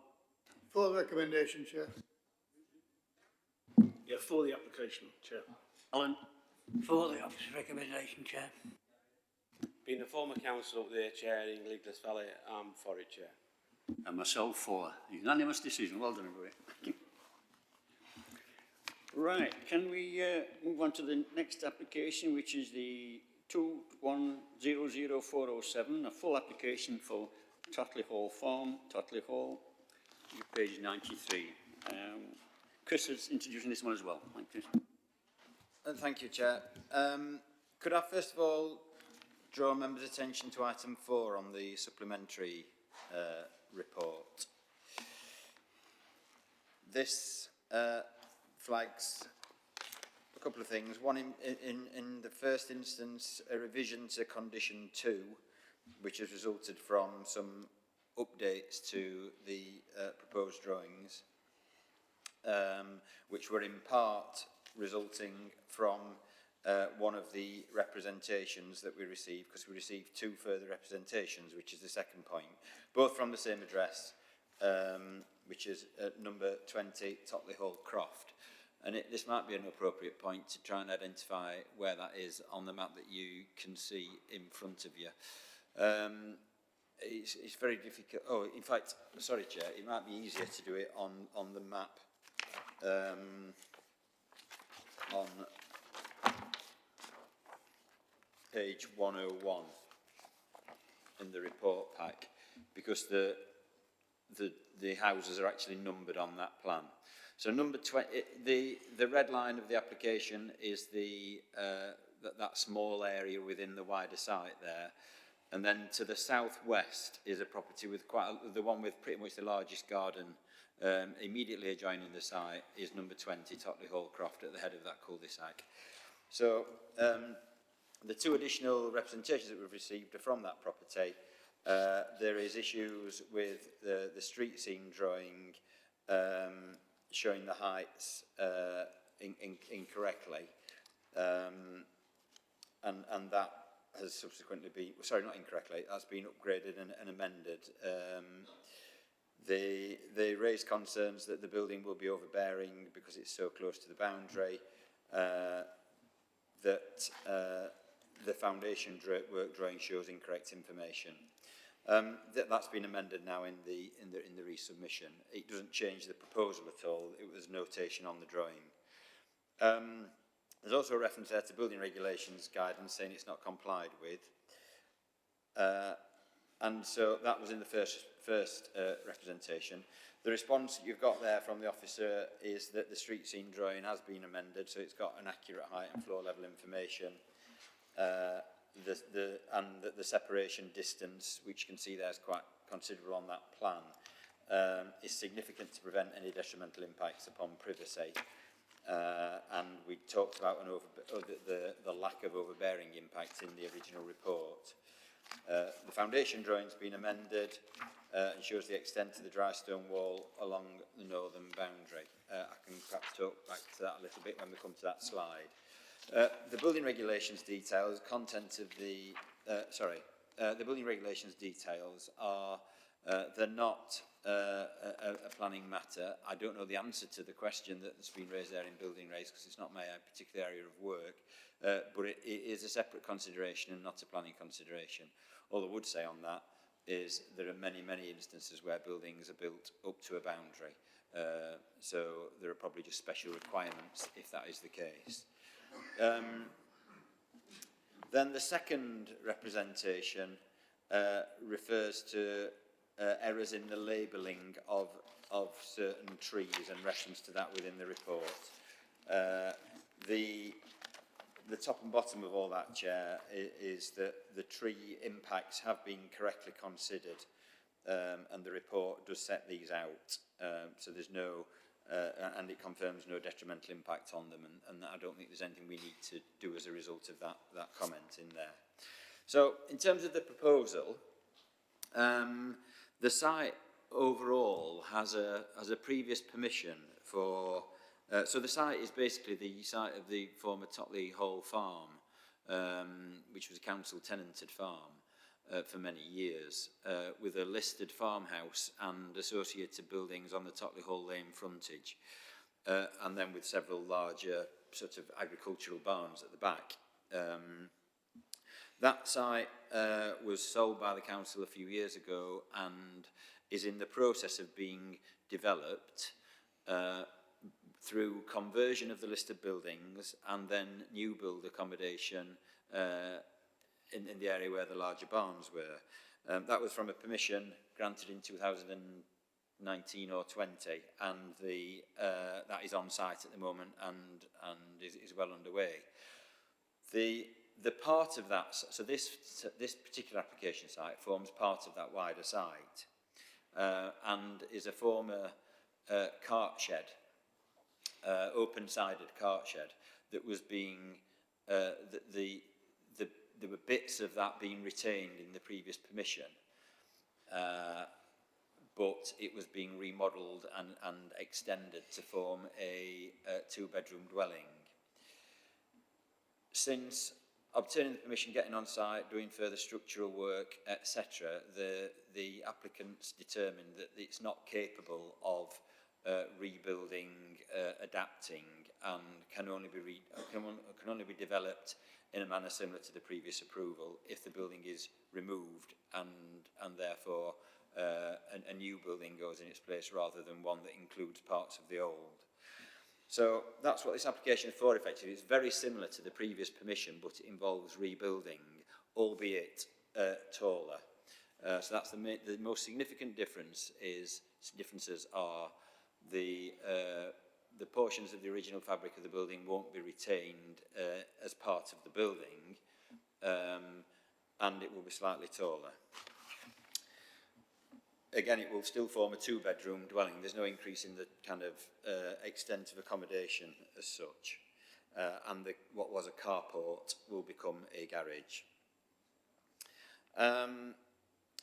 The cart shed, as you can see there, it's almost in two. If you can move down the slides a little bit. I'm sorry, I've lost my slides now, so I'm not sure which ones are coming. Okay, so sorry, if you don't mind going back up to that first image. So the cart shed there is, they're all images of the left-hand portion of the cart shed, which is, you can see there the top left-hand image. It's immediately adjacent to a boundary with trees on it, and that is the boundary of the garden of number 20. The next image shows there, sorry, the next slide down, should I say, sorry. The top one there shows that the cart shed had two sections, one taller than the other. And they just kind of represent that.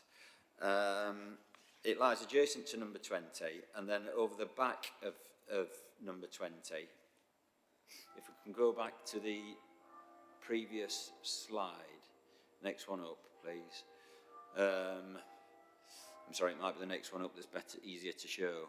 So what you can see there is to the north of that is a piece of green space that is part of a wider development on the site immediately to the north. So it doesn't immediately join any residential gardens. To the northwest of that are the rear of properties on Stocks Green Drive. And then a public footpath links through to Totley Hall Croft, which is where the person at number 20 lives. So the site immediately adjoins an area of sort of communal green space to the north and the garden of number 20 to the west. The increase in height, if you won't mind moving on a couple of slides, please. The next one, and the next one after that, perhaps. There. So, actually, I'm sorry, will you go 2 or 3 more on, please? Not perhaps that far. Next one up. There. You can see there the red outlines on that particular image, both in terms of the front elevation and notably the bottom right-hand gables of the two portions of the cart shed as rebuilt. You can see there a red line which indicates the height of it previously. So that's the extent of increase that we're talking about. It's between 1 and 2 metres across the two portions of the cart shed. The elevational treatment's almost identical to the previous scheme. And what you can see there, the top left-hand corner, is the relationship between the nearest portion of the cart shed and the garden at number 20, which is just the other side of that tree. The tree is actually within the garden of number 20. So there's limited structure remaining of the cart shed as it stands at the moment. If you won't mind moving down one slide, please. What you can see there in the top left-hand corner is a brown area of retained wall, which is part of the cart shed, and then the new building will be built immediately inside it. So the dry stone wall element of the cart shed will remain as a boundary wall to the site. So the Conservation Office has been heavily involved in discussions about this because there was a desire to keep it in the original instance. In the original scheme, it was something that we thought was worthwhile utilising as much of the building as possible. But the conservation officer, our conservation officer has been involved, and Historic England were notified. They raised no objections to it. Our conservation officer is of the view that the loss of the building or the last bits of the building will have no detrimental impact on the character and the wider value of the conservation area. Neighbour impacts are minimal as a result of this. The one neighbour who is most affected is number 20. But as you hopefully saw from the last image, which is, if I remember now, one down, the relationship there is quite... There's only a portion of that quite low gable that would be seen above the boundary wall, and we don't feel there'd be any direct overlooking. You maybe see the tops of the windows over the top of a fence.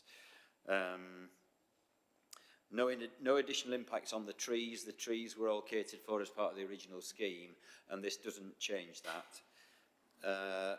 Again, ecology surveys were carried out on the building for things like nesting birds and bats, and there is evidence of those inhabiting the area in and around the building. And again, as is the normal case with these things, there's a recommendation for care during the care in terms of timing and the carrying out of works, and mitigation measures in terms of bat and bird boxes being provided as mitigation.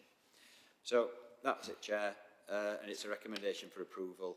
As I say, we don't feel there are any significant impacts resulting from it. Thank you, Chris. Any questions? Peter. Thank you, Chair. Can you tell me what the distance is between the building of number 20, rather than the garden, and the proposed development? I don't have that to hand, Chair. If it's not quoted within the report, I have a feeling it is. Just give me one moment, please.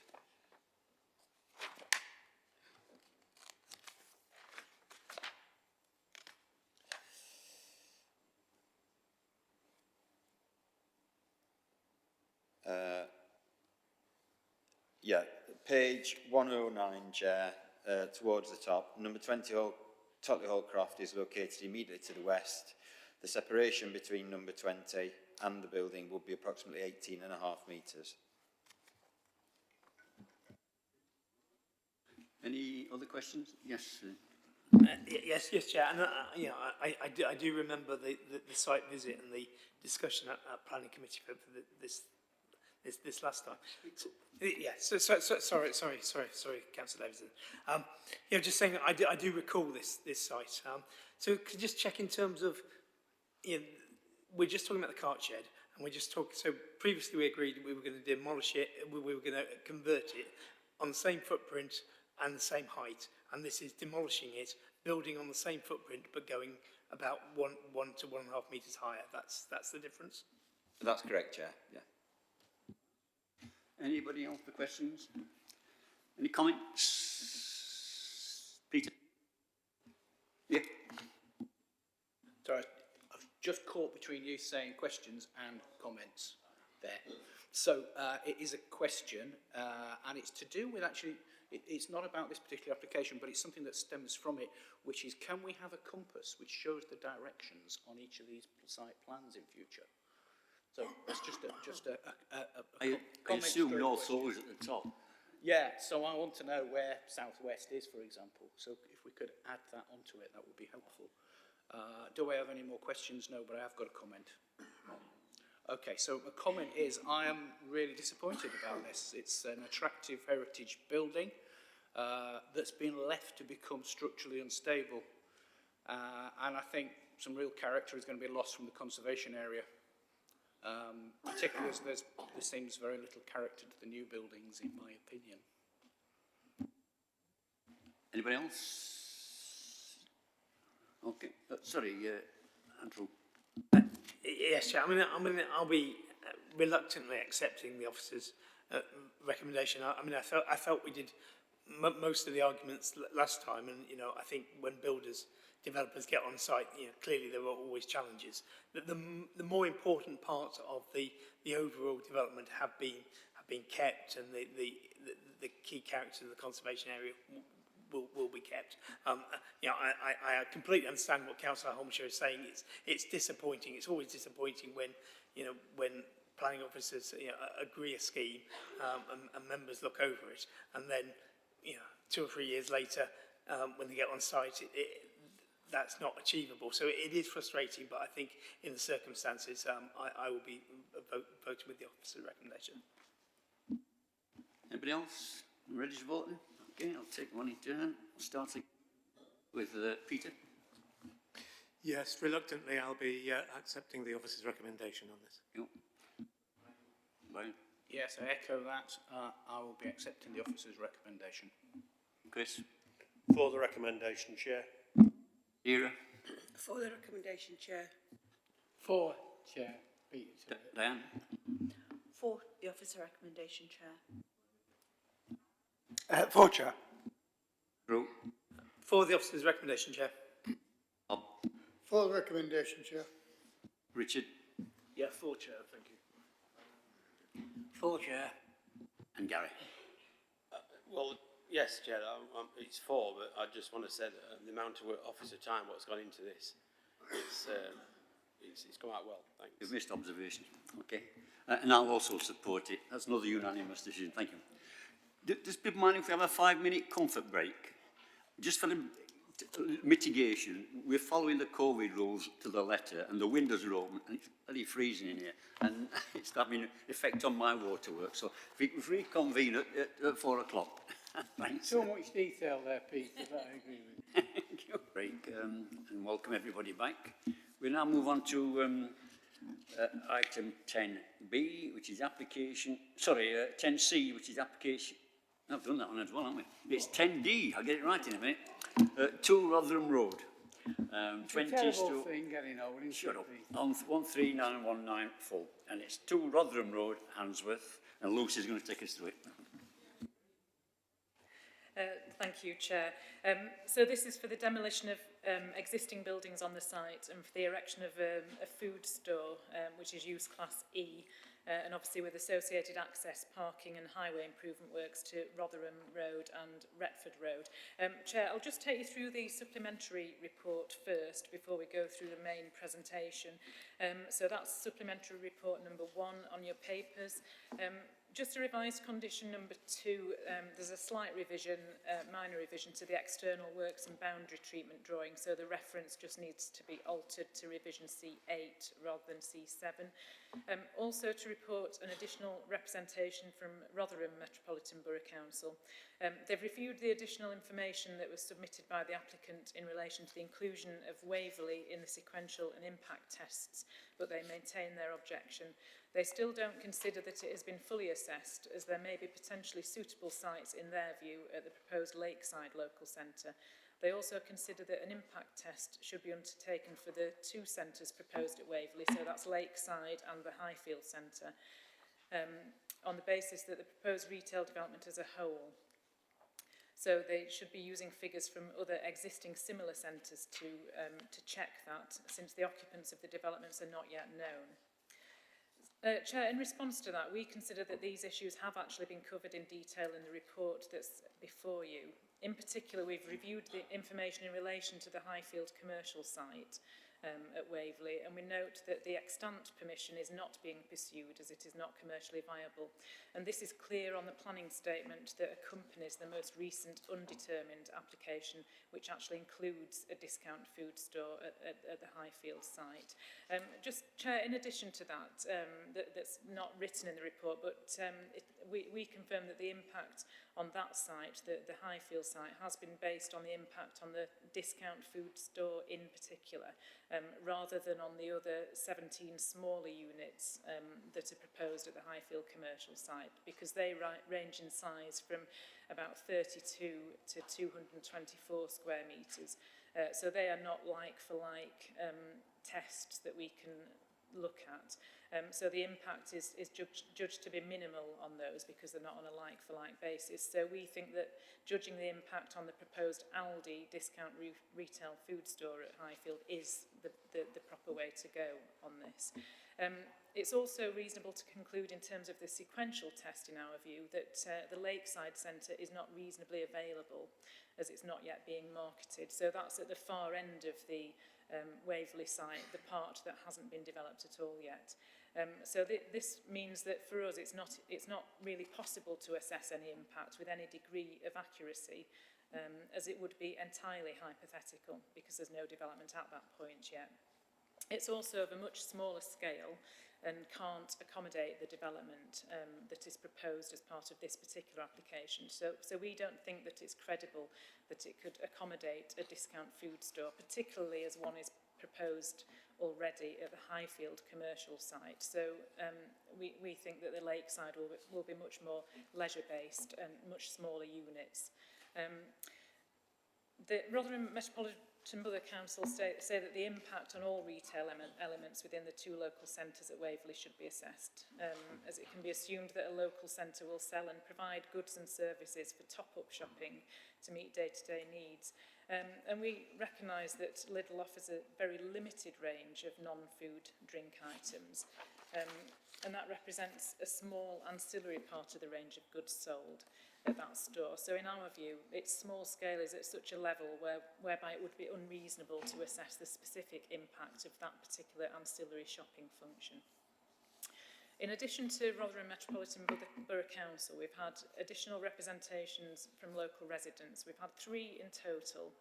The issues are summarised as follows. They believe the transport assessment is flawed and doesn't show any trip generation for cyclists, and this has been omitted from the TRIX data, and we would expect a site of this size to generate cycle trips. They say that they should also provide a set of covered, secure cycle parking for customers or staff. And they say that the plans are out of date as they don't include the new Fernite factory opposite the proposed entrance and exit to the application site. And this should be taken into consideration, and no decision should be made unless all the information is available. Chair, in response to that, the transport assessment does look at accessibility by cyclists, pedestrians and public transport, but it's acknowledged that estimates of the number of cycle trips have not been provided. But it's vehicle trips that are most likely to cause any detriment to the operation of the highway, and that's really the purpose of the assessment. The alterations to the junction will go through a full road safety process at stage 1. The stage 1 part has already been carried out, and that will cover all road users, so that will of course include cyclists. The development does provide for secure covered cycle parking, the details of which will be secured by condition, and they are in the conditions. And that parking would be suitable for both short and long-term cycle parking, so for both customers and staff. Just a few additional highways comments to respond to that, Chair. To the north of the site, on the opposite side of Orgreave Road, so you've got the red line plan in front of you, so it's the site to the very north is being developed for a manufacturing facility, and that was approved back in 2019 or early 2020, and it's a manufacturing facility with integral office accommodation, and that site will be accessed by the access that's already there on the opposite side of the road to this application site. Having 2 accesses opposite each other doesn't raise any concerns from a highways perspective, as the geometry and visibility for both accesses are acceptable, and the situation wouldn't result in a crossroads situation, for example, which would involve vehicles crossing over from one side to the other, so that's not what would happen in this case. For the Fernite development opposite, a robust transport analysis was carried out, and that showed that the maximum number of trips generated by that development would be 6 trips during the peak hours on any day, and during a 12-hour period between 7 and 7 p.m. there would be a maximum of 51 trips, so it's a low traffic generator, the site opposite. The submitted transport for this proposed development, whilst it doesn't specifically identify Fernite, it does apply growth factors to take account of future development in the area, and the modelling shows that the junctions of Orgreave Road, Rotherham Road and Retford Road for the future year of 2025, with the little traffic taken into account, will have spare capacity. And given the limited traffic generated by Fernite, it isn't significant, so there would be no highway safety implications from that point of view, Chair. In terms of moving on to the presentation, obviously the red line boundary is as shown on there. If you just move on to the next slide, this is the aerial shot of how the site is now, and I'm sure a lot of members will be familiar with this site. So there's an office block that's 5 stories high to the west of the site, and then there's a large yard area, and there's a number of other buildings, including manufacturing storage type buildings, dispersed across the site. And then there's a landscape strip to the western edge of the site, which serves as a buffer to the properties on Rotherham Road. So if you move on to the next slide, the photo to the top left is taken from Rotherham Road, close to the junction with Retford Road, and it looks eastwards into the site. The next photo along the top right is from Retford Road, and that's looking north into the site, past one of the houses that abuts the site. And then the third photo, which is the bottom left, is looking south into the site from Orgreave Road, which is where the access would be from. And then the final photograph with the trees is looking southeast into the site from the junction of Rotherham Road with Orgreave Road, and that obviously shows the landscaped area with the trees in there. If you move on to the next slide, that shows another photograph looking into the site from Orgreave Road, and so that's the 5-storey office block. And you'll notice on there are some telecoms installations, and you will see on some future plans that there is a future proposal to remove those telecoms and replace them elsewhere on the site. Just to be clear, that is not part of this planning application. That would come in as a separate application for a new telecoms installation, so just so that members are clear on that. In terms of the next slide, this shows the site layout. So the main entrance into the building itself would be at the northwest corner of the building, and then the deliveries would be to the east end of the building. And that means that the activities to the delivery bay would actually be screened by the building to those houses that are to the south on Retford Road, because obviously they have gardens which abut up onto the site. The next slide shows the elevations, fairly typical supermarket store, single storey, obviously a tall single storey. The top elevation is the one which would face the car park. The next elevation with the glazing on it is the one that would face Rotherham Road, so that's the principal elevation to the principal highway.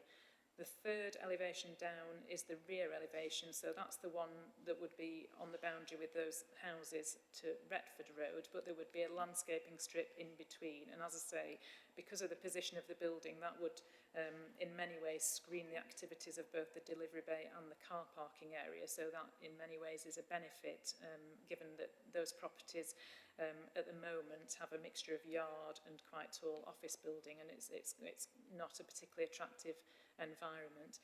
The bottom elevation shows the side where the deliveries would take place. On the next slide, this is a series of sections.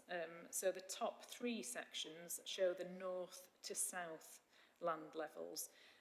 So north is at the left and south is at the right. So it shows the difference in levels. And then the bottom section shows the west to the east section with Rotherham Road to the right.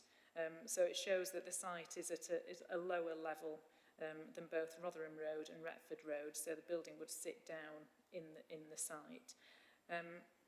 Chair, I think the key considerations in this case are whether there are any suitable alternative sites within the nearby centres or at the edge of nearby centres available for the use, which is known as the sequential test. What the impact of the proposal will be on existing or proposed centres, although you should recognise that the floor space for this store is below the 2,500 square metre impact test requirement of the National Planning Policy Framework.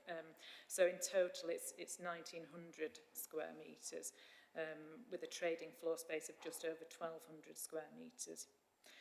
Other considerations are what the highways implications are. including the proposals to signalise the Retford Road, Rotherham Road junction. So it is proposed to signalise that junction and create a right-turning lane from Rotherham Road to Retford Road. And obviously, Helen can answer questions that you may have in relation to highways, because I appreciate that residents have made quite a lot of comments about that. You have to judge the overall planning benefits of the proposal when looking at all those different factors. And it's our conclusion on these matters that the benefits of the scheme outweigh any disbenefits and the impacts are at manageable levels, Chair. So thank you very much.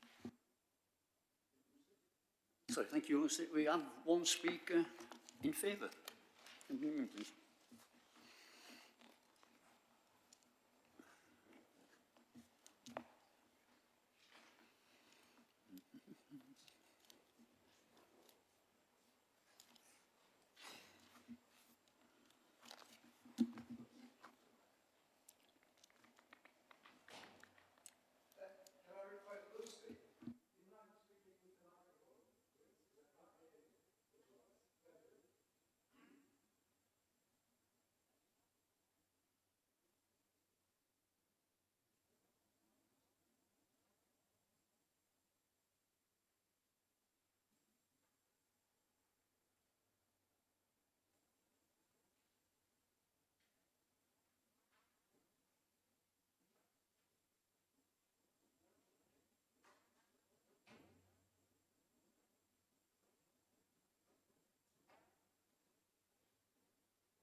Tom, Vincent,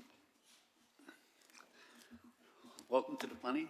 You have 5 minutes to state your case. Good afternoon, Chair and members. My name is Tom Vincent from Urbana, and I'm speaking as a planning agent representing the applicant to support the proposed development in front of you. The scheme proposed will deliver a much sought-after discount convenience retailer in a suitable location, serving a number of popular suburbs in the East Sheffield and Rotherham area. The new use will replace dated commercial facilities that are no longer suitable for their purpose, and in doing so will positively regenerate and activate an underutilised site for the benefit of the local community in Hansworth. The application has been subject to a thorough negotiation with officers across a number of disciplines within the planning department, specifically around matters of site layout, highways, as well as retail impact. Insofar as the site layout, the development will retain the green buffer between the new premises and the highway, which will be enhanced through further planting and soft landscaping where required. Resultantly, the development will preserve and enhance the visual amenity that is provided by this area of green open space. Additionally, the stone wall bounding this green space will be retained and extended along Orgreave Road to further improve the surrounding street scene. 2 additional points of pedestrian access at Rotherham Road and Retford Road, including steps and a ramp, are also being incorporated to provide accessibility for all users. The siting and form of these access points have been subject to considerable negotiation to ensure a safe environment for users, including intervisibility in and out of the site, which is also secured through landscaping conditions. Neighbouring residential amenity is also to be preserved by appropriate landscaping and boundary treatments. Highways officers have also made clear that they are satisfied that the works required to facilitate access to the site are acceptable, confirming that any impact on the local road network is acceptable and would not have adverse impacts on public transport or local residents. With regard to any potential impact on the health of local centres, this has been found to be acceptable, insofar as the proposed development will not undermine the vitality or viability of the centres or consumer choice in the surrounding suburbs, thus satisfying UDP policy S5 and MPPF paragraph 90. The scope and catchment of the retail impact assessment has been agreed by planning officers and includes a number of local centres, including the primary emerging centre at Waverley, for which construction is expected to commence in the coming years. Based on estimated trade draw from projected total convenience spending in the catchment and locations for like-for-like retailers, it is clear that the health of the surrounding local centres will be unaffected by the proposals, and rather the proposed development will support the current provision of convenience retail. It will enhance consumer choice, and of course provide a significant number of new jobs.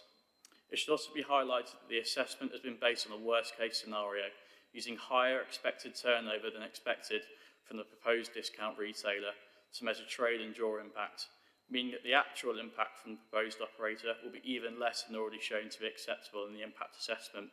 This is essentially a belt and braces approach that covers all bases and has allowed officers to be happy with this. In summary, the applicant has worked positively and closely with planning officers to provide the highest possible quality of scheme on the site, meaning all relevant national and local planning policy.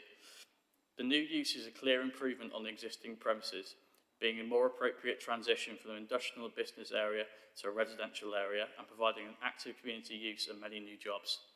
The development also utilises natural features on the periphery of the site to preserve and enhance the positive green boundary treatment. Therefore, we are grateful for the officer's recommendation to approve and ask that this be carried out by members today. Thank you. Thank you, Tom. I take it you don't want to respond?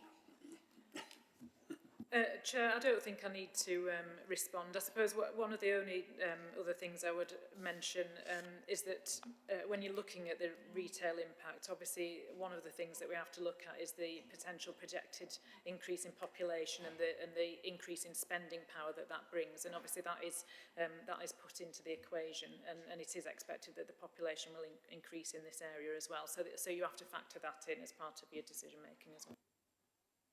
Thank you. Questions? Gary. Thanks, Chair. Page 1, 2, 3, Lucy. I'm pleased it's in here and not me asking the question, but number 36 and 37, the times of, with houses being so close, I know you're saying it's tucked away, the delivery where lorries are going to come in and out, and maybe waste there's going to be checked out the same way. You know, to have reversing vehicles going off at 9 o'clock at night and later, you know, nearly 11 o'clock at night on, you know, delivering stuff to a store, just might drive people insane, really. I just wonder if there's any flexibility on time. Thanks, Chair. Chair, I mean, the application was supported by a full noise assessment, and obviously that's been looked at by colleagues in Environmental Protection Services, and also there's a requirement for a delivery management plan as well. I think what you have to also bear in mind is this is a pretty busy location already, so the junction of Rotherham Road with Retford Road is particularly busy, and you have to bear in mind what the existing use of the site is. So if you, it's probably helpful, that on screen at the moment is the proposal.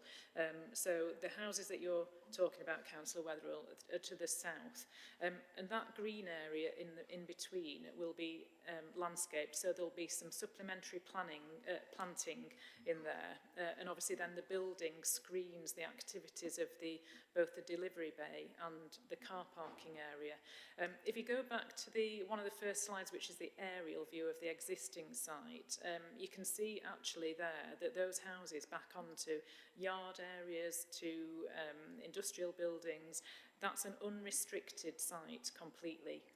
So another use could go in there and use that on an unrestricted basis with lots and lots of vehicle movements.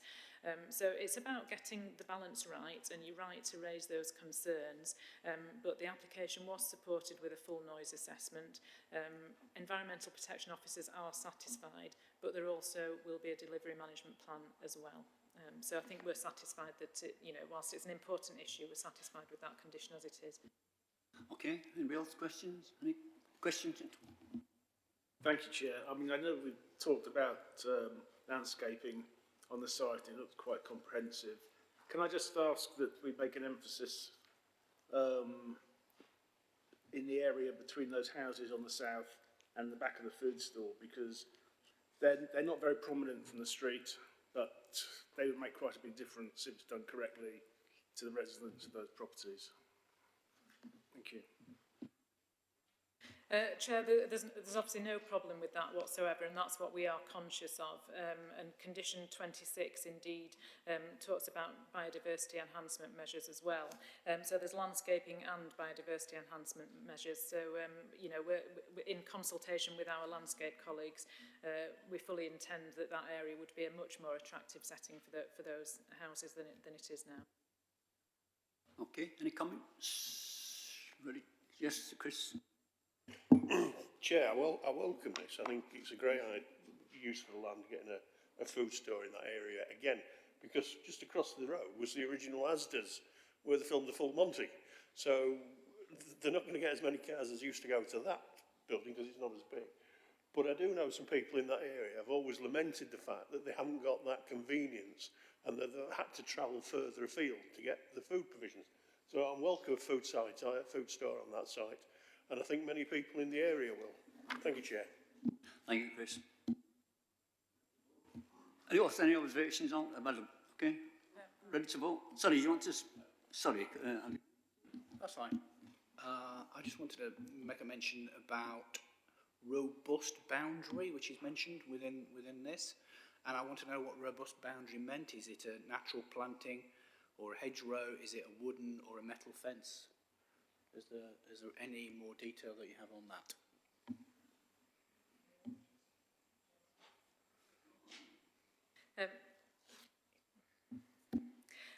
Chair, there's an existing stone boundary wall that runs along the side of Rotherham Road, right round the corner to Retford Road. So what we're saying is that would be retained, and then the planting that's on the western edge would be supplemented. So there are obviously other boundary treatments. The boundary treatment to the back of the houses would be a paladin-style fence, which is like you see on school grounds, those very, very slender metal. It's like a mesh fence, so it gives a good deal of security to the houses as well as the supermarket as well.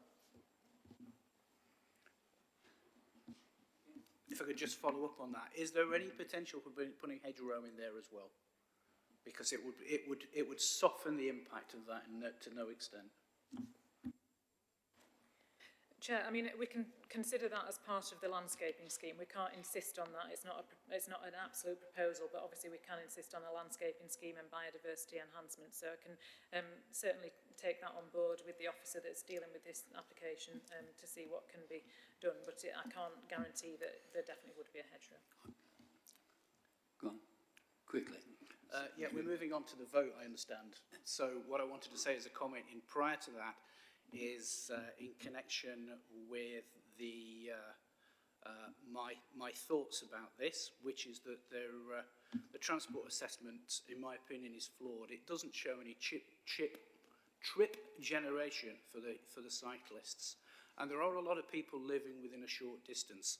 So I'm finding it very difficult to make a judgment without that information.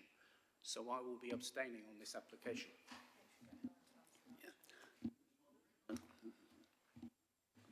Thanks, Chair. I think the thing is that one of the big issues that we have to consider is whether there's going to be an adverse capacity or safety issue as a result of additional vehicular traffic. And that is predominantly what the transport assessment has done. I mean, certainly consideration has been given to cyclists in terms of, the distance to other local facilities where they may come from. There aren't any proposals in terms of additional improvements for cyclists, but to be perfectly frank, I don't think even if you had the traffic generation for cyclists, it would be of such a magnitude as to warrant, sort of improvements wholesale.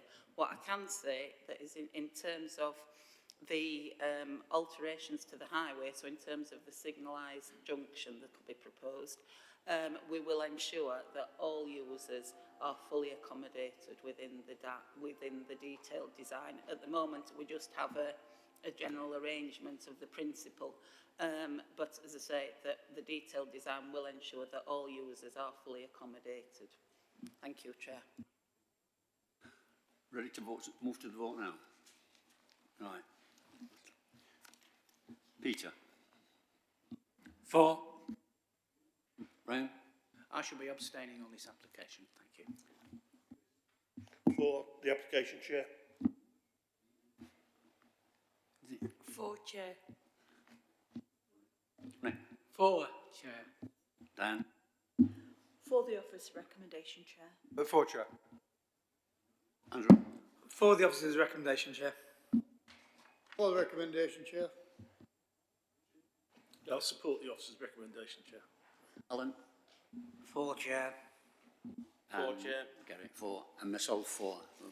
with one abstention. That's carried overwhelmingly. Right, can we now move on to the final application? Application number 2102206, a full application for the 39 to 43 Charles Street and 186, 194 Norfolk Street. Over to Lucy again. Thank you, Chair. There's just one supplementary item for this one. There's been one additional representation, and that's an objection which has been received, but it doesn't raise any new issues that are not already summarised in the report in detail.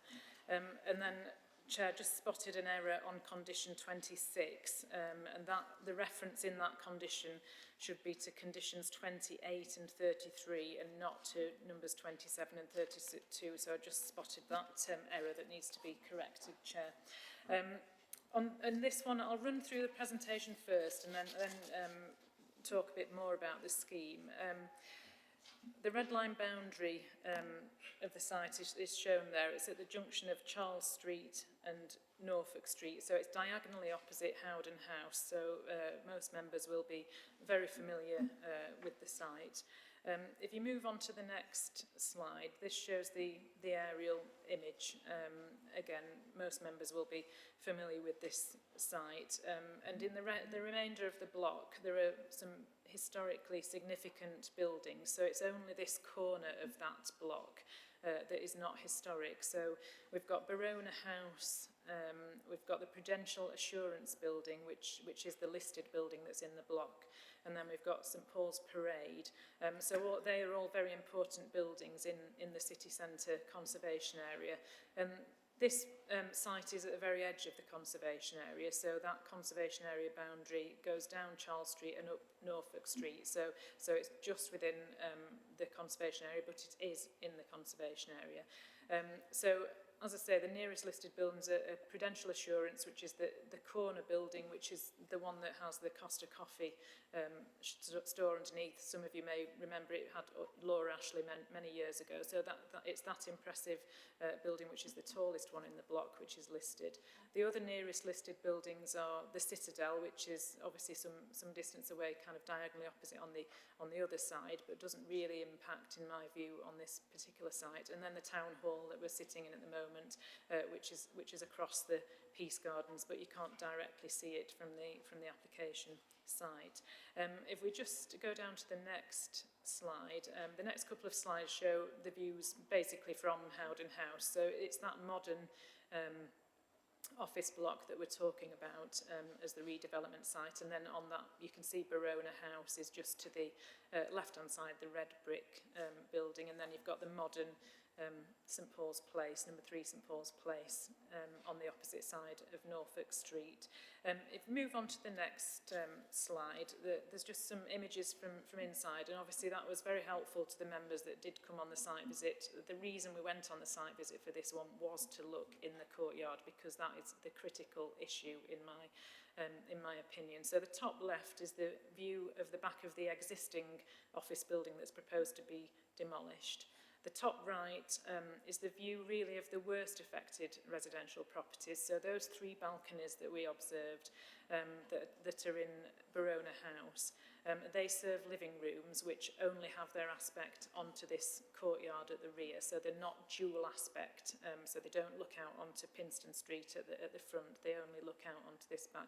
So that's why it was particularly important to go and see the interior. The bottom left slide is a view of the resident terrace that's at the rear of St Paul's Chambers, and again we went and stood in that area, and so that is another area that the report details the impact on that, and that has quite the new building would have quite a significant impact on that area. The bottom right-hand side, again, shows the back of Barona House, and you can just see the junction with the existing building to be demolished, which is on the far left of the photo. So you can just see that kind of creamy-coloured building creeping in on the far left. So that's the existing building to be demolished. The next slide shows the ground floor layout, and it also shows that the building expands to the full depth of the site. So the existing office building, as those of you observed yesterday, does not extend to the full depth of the site into the courtyard. So this building does become deeper than the existing building that's on the site. The next slide shows a typical upper floor layout of the new building and also of the proposed flats which surround the site, and it's probably quite unusual that all of those historic buildings have their upper floors converted to residential accommodation. I think some of them were the earliest residential properties in the city centre when things started to change. It also shows in blue. I don't know whether that shows particularly well. Actually, I can see it from here. It shows in blue the line of the existing building. So that shows the depth of the existing building and then the depth of the proposed building. So you can see clearly the bit that is proposed to be filled in that doesn't have building on it at the moment, apart from at the ground floor.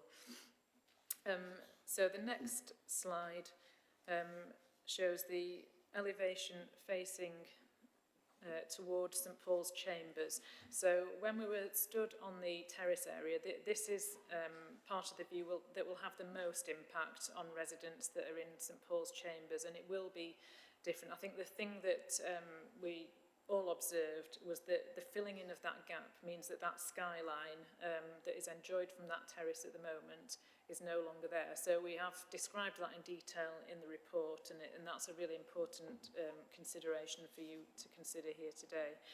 The next slide shows the elevation facing towards Barona House. So this shows the proposal for part of that elevation to have a green wall. And then the next slide shows a section through the building across to the terrace area at the rear of St Paul's Place. So it gives you a perspective of the proximity and the distances that we're talking about in relation to existing buildings. So there's a slide on the existing buildings on the left-hand side. There's a walkway depicted at the top, and then as you go lower down, that's the kind of amenity deck, the one that's slightly wider at the next level down. The next slide shows another section through to Barona House, and so that shows on the left-hand side, it shows those balconies that we were looking at yesterday that are on the back of Barona House, and it obviously shows the proximity of the building to the rear of that building. The next slide shows the context of the development from the Charles Street frontage. And then the next slide shows the context from the Norfolk Street frontage. Then the next slide, this is trying to show which areas would be obscure glazed and which areas would be green wall and which would be clear glazing.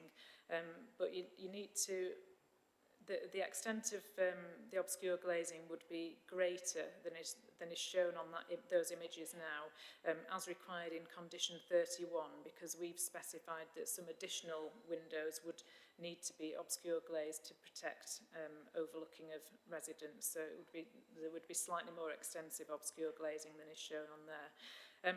The next slide shows a 3D CGI showing an aerial view. So that's quite helpful in showing the depth of the building in relation to the existing properties and also the green wall in place at the back. So you can see the remaining context. One thing I would say about this image is it shows a new building on the very right-hand side, which is a proposed building that's got planning permission, but it's not. The observant amongst you will realise it isn't actually there at the moment, but that is a proposal that has planning permission. The next one shows a computer-generated image, essentially looking at the corner from Howden House, and as we scroll down, there's a few images that also show the building.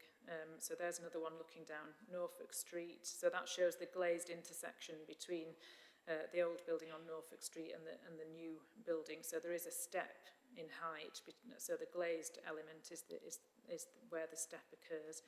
Then there's another slide Again, this is looking down Charles Street, and that's trying to show the building in context with the taller office block of 3 St Paul's Place. And then another couple, I think we've already seen 2 of those images actually on the higher up slides. Now the next slides, these are important in terms of the context, just block images showing longer range views, and we wanted to show these just so that we could understand what the impact from, for example, the town hall, the Peace Gardens, and so on. It's looking at that context, because this application came in as a much taller scheme originally, and it was quite visible from the Peace Gardens, but there's only a minor element that is visible. So now we don't believe there's any impact, negative impact on the town hall, for example, but there is still an impact on prudential assurance buildings and on the block itself of the unlisted buildings. There's another model, I think that this is the last one, again showing views from the from the not the Peak District, the Peace Gardens, get it right. So you know it just shows the longer range views, so you can understand the context in the wider conservation area, I suppose. So in land use terms, the proposal aligns with the development plan policy. So really, your assessment in this case boils down to a number of key considerations which we have covered in detail in the report. So I think the issues of particular importance in this case are the heritage implications, and the amenity implications to adjacent residents. I think those are the really critical issues that you have to consider. On heritage, you have to be satisfied that the less than substantial harm that we've identified is outweighed by the benefits of the scheme. And the harm that we've identified in heritage terms is the impact on the listed prudential house and the impact on the wider conservation area.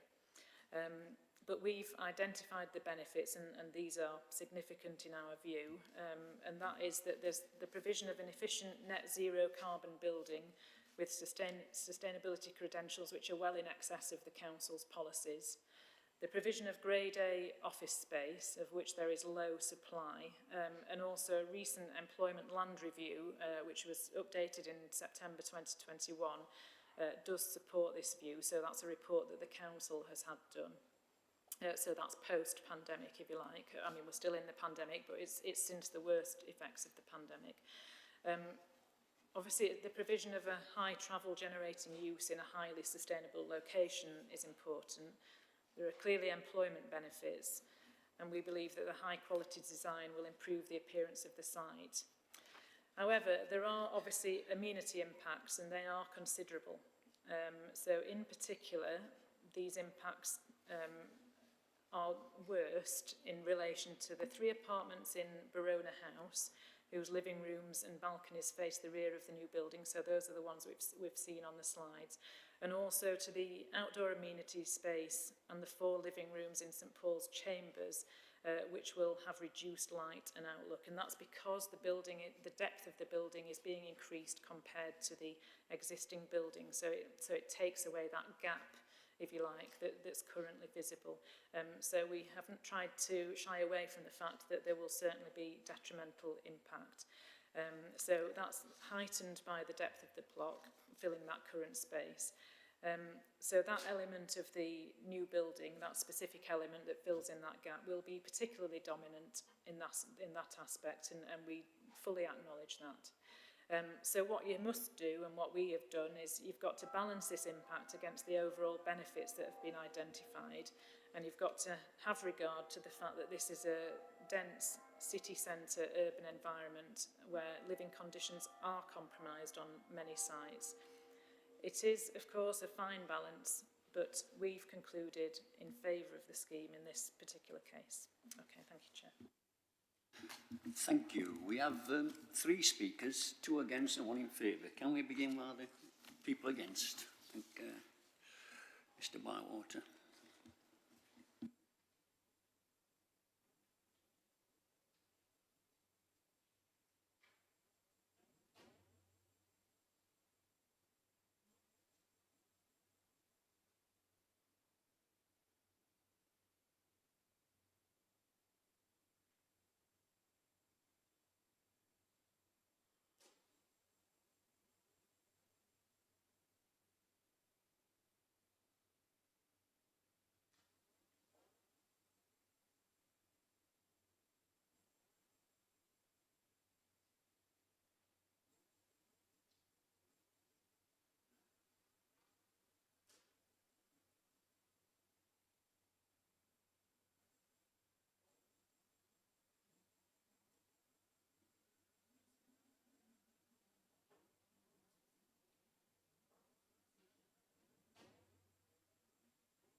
Anne Walters? That's it. Make yourself comfortable. Anne Walton. You've got 5 minutes or to make the case. Okay. Right, thank you. Well, good afternoon. Yes, I'm Anne Walton. I speak as a resident of St Paul's Chambers and also of somebody that has Sheffield in my DNA. My parents, grandparents, great-grandparents lived in places like Spittal Houses, Reginald Street, Castle Folds, Arundel Street, Coal Pit Lane, Solly Street, all within a mile of where I've chosen to buy a flat and spend my retirement. In recent years, Sheffield City Council has had an excellent record of sympathetic building and restoration.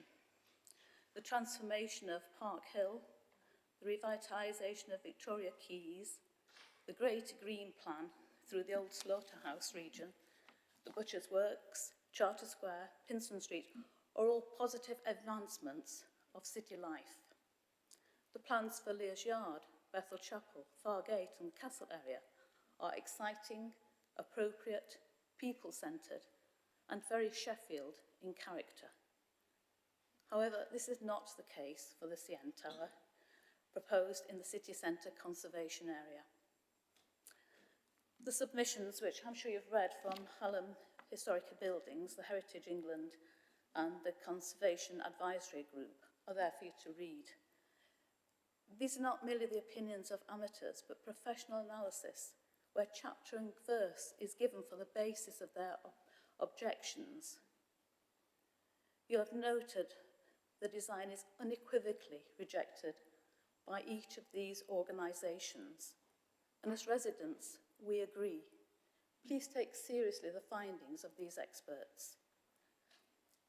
I want to speak about the impact on the residents, but also about the impact on the city as a whole. The objections submitted by the residents state the impact on our daily life. We're a community of retired people, families, students, and young professionals. Here because we love it. Thank you to the council members who were able to visit our flats. You will have seen how the mass of the building would overshadow our homes. Standing at my front door, there'd be a solid wall just 10 metres away. I'd need to crane my neck above 80 degrees to see a small square of sky. The courtyard is our garden and relaxation space where residents can enjoy the sun, not just a throughway. The building will remove all direct sunlight from our courtyard. The Barona House residents are severely affected as they become entirely enclosed by the wall approximately twice as high as their roof line. Lucy has already described this. You will have seen the technical analysis calculating the loss of daylight to me and my neighbours, and the reduction in the number of floors from the plan submitted in May has not significantly changed these figures. The loss of light to some properties is still 90% loss. And not only is light lost, but also the heat that comes with that sunlight, leading to a colder and damper environment. Our homes would become enclosed on all sides as in a deep well, and the little airflow that we have presently would then become negligible. The developer's assessment is that this degree of overmassing is acceptable, arguing that the building sector regulations can be dispensed with, and indeed we deserve no more light. This assumption is based on inner cities such as London, but Sheffield is not London. The density of building is in no way comparable, and this committee has to decide what's acceptable. Indeed, your decision is whether the well-being of its city centre residents come first, or risk setting a precedent for citywide abuse of building regulations and the abuse of residents the council is so eager to bring into the city. Your officer cites cases where planning permission has been granted for similar overmassing. Perhaps there's also a reminder to be given where planning permission has been rejected due to overmassing. And it's what sort of precedent do you wish to go ahead with?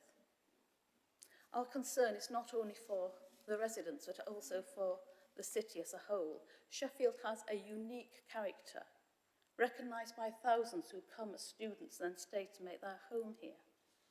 Sheffield is strongly independent and doesn't need to look to big cities to make an impact. It has a powerful force without aping its rivals. Sheffield is a fruitful place for musicians, artists, all kinds of creatives. There's a contemporary vibe to the city that appeals to our younger population. The young heart of Sheffield beats because Sheffield is beautiful and quirky and human, with a heritage that inspires many street corners.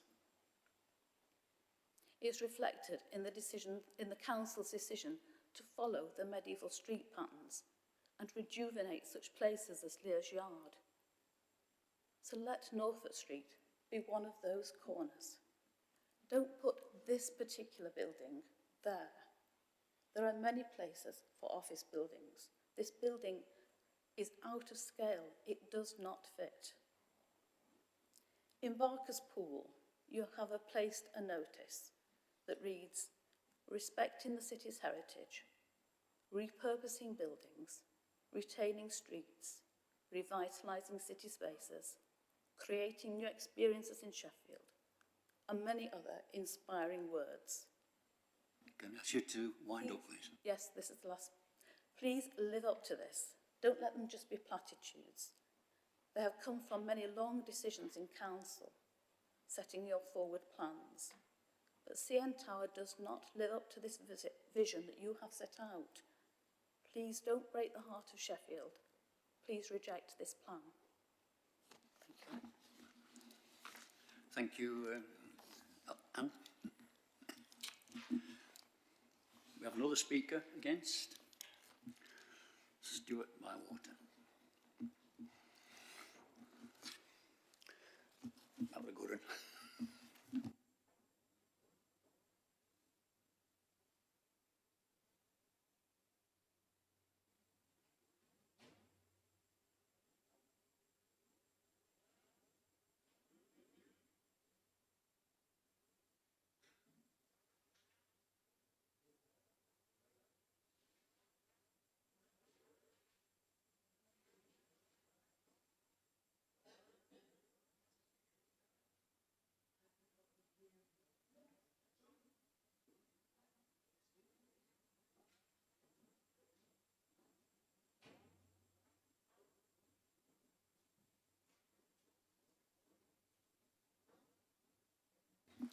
Stuart?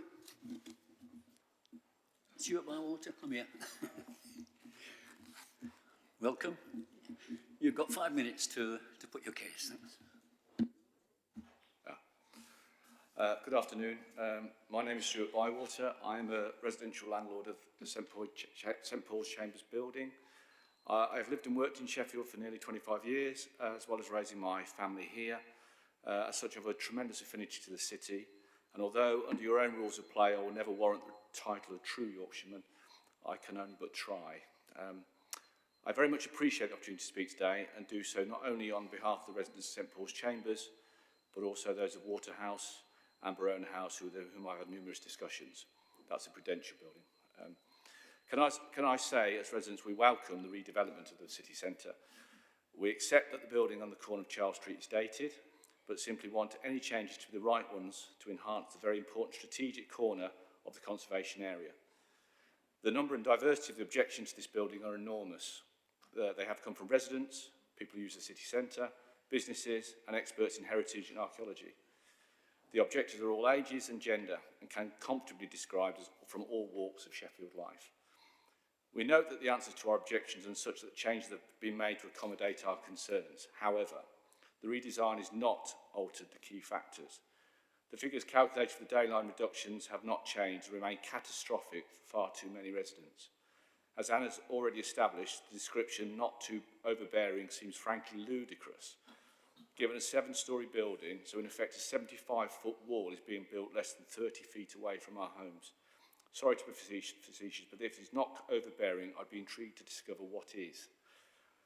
Now you've visited St Paul's Chambers, and thank you for that. you can surely understand where we live and how important our outdoor courtyard is to our lives. The planner's assumption that it's not used is frankly false, because believe me, during lockdown, this space was an absolute lifesaver for us all, and still is. The fact that this building will result in zero sunlight forevermore is simply devastating. Please digest that thought. The building will cast a permanent shadow on our shared back garden for the rest of our lives. Reduction in windows to increase privacy is acknowledged, but this office block is simply out of proportion in its mass, scale, height, and will result, as we say, in no skyline visible unless you stand in the courtyard at St Paul's and look directly upwards. And on the back-facing properties at Verona House, the building will cut out all but 10% of the light, a 90% reduction. Again, could you please simply consider this prospect to the residents you represent? I'll move on to the heritage. We wholeheartedly agree with the heritage consultants about the inappropriateness of this proposal. The design is rejected without exception by all those independent, well-respected organisations. They all conclude that the tower is simply not suitable. And obviously, these bodies have no vested interest whatsoever. So as residents, we ask the question, why replace one inadequate building with a building deemed totally unacceptable as its replacement? Your officers say the building is proposing an unashamedly contemporary design, but surely there is shame attached to allowing the wrong design in the wrong place, merely because it's expedient at the moment. Maybe this iconic design, developers speak, not mine, would be better placed elsewhere in the city, but surely this location demands architecture suitable for the conservation area. Councillors, please note the adoption of the phrase "on of the edge of the conservation area." This is simply the developer's fragrant attempt to redefine its description. To quote a well-used cliché, you are either in or out, and this location is definitely in. The assertion that there is minor impact and less substantial harm to the heritage fails to allow for the benefit of having the right design building on this corner. This is an incredibly important junction, not least because it acts as the gateway to the Peace Garden through to this magnificent building we're sitting in today. This tower is simply not fit for that purpose. We understand your officers are trying to balance the planning benefits versus the planning harm, but the future look of the city is totally in your hands. The National Planning Policy Framework talks about building a competitive economy alongside the social and environmental objectives, including heritage. These need not be in a competition. Commercial success can be achieved in a historically sympathetic building, as it is done many times before.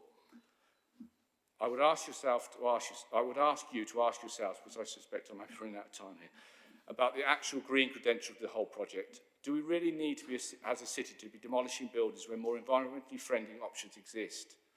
And finally, the obvious question still arises of why here, why now? Even a very cursory walk through the city centre shows an abundance of empty office space buildings, even though apparently we have a dearth of good office space, yet still they remain empty. So here we are discussing the merits of a monstrous office tower, which is proposed to be built literally on top of existing city centre residents, in the very heart of the conservation area, according to people who know, will leave a permanent, everlasting scar on the rich architectural heritage of our city, a city we all love to live in. So all we ask is, are you sure this is the right building, in the right place, at the right time? Because if it is not, it surely must not happen here and now. Thank you for your time. Thank you for that, Stuart. We have one more speaker in favour.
Jeremy,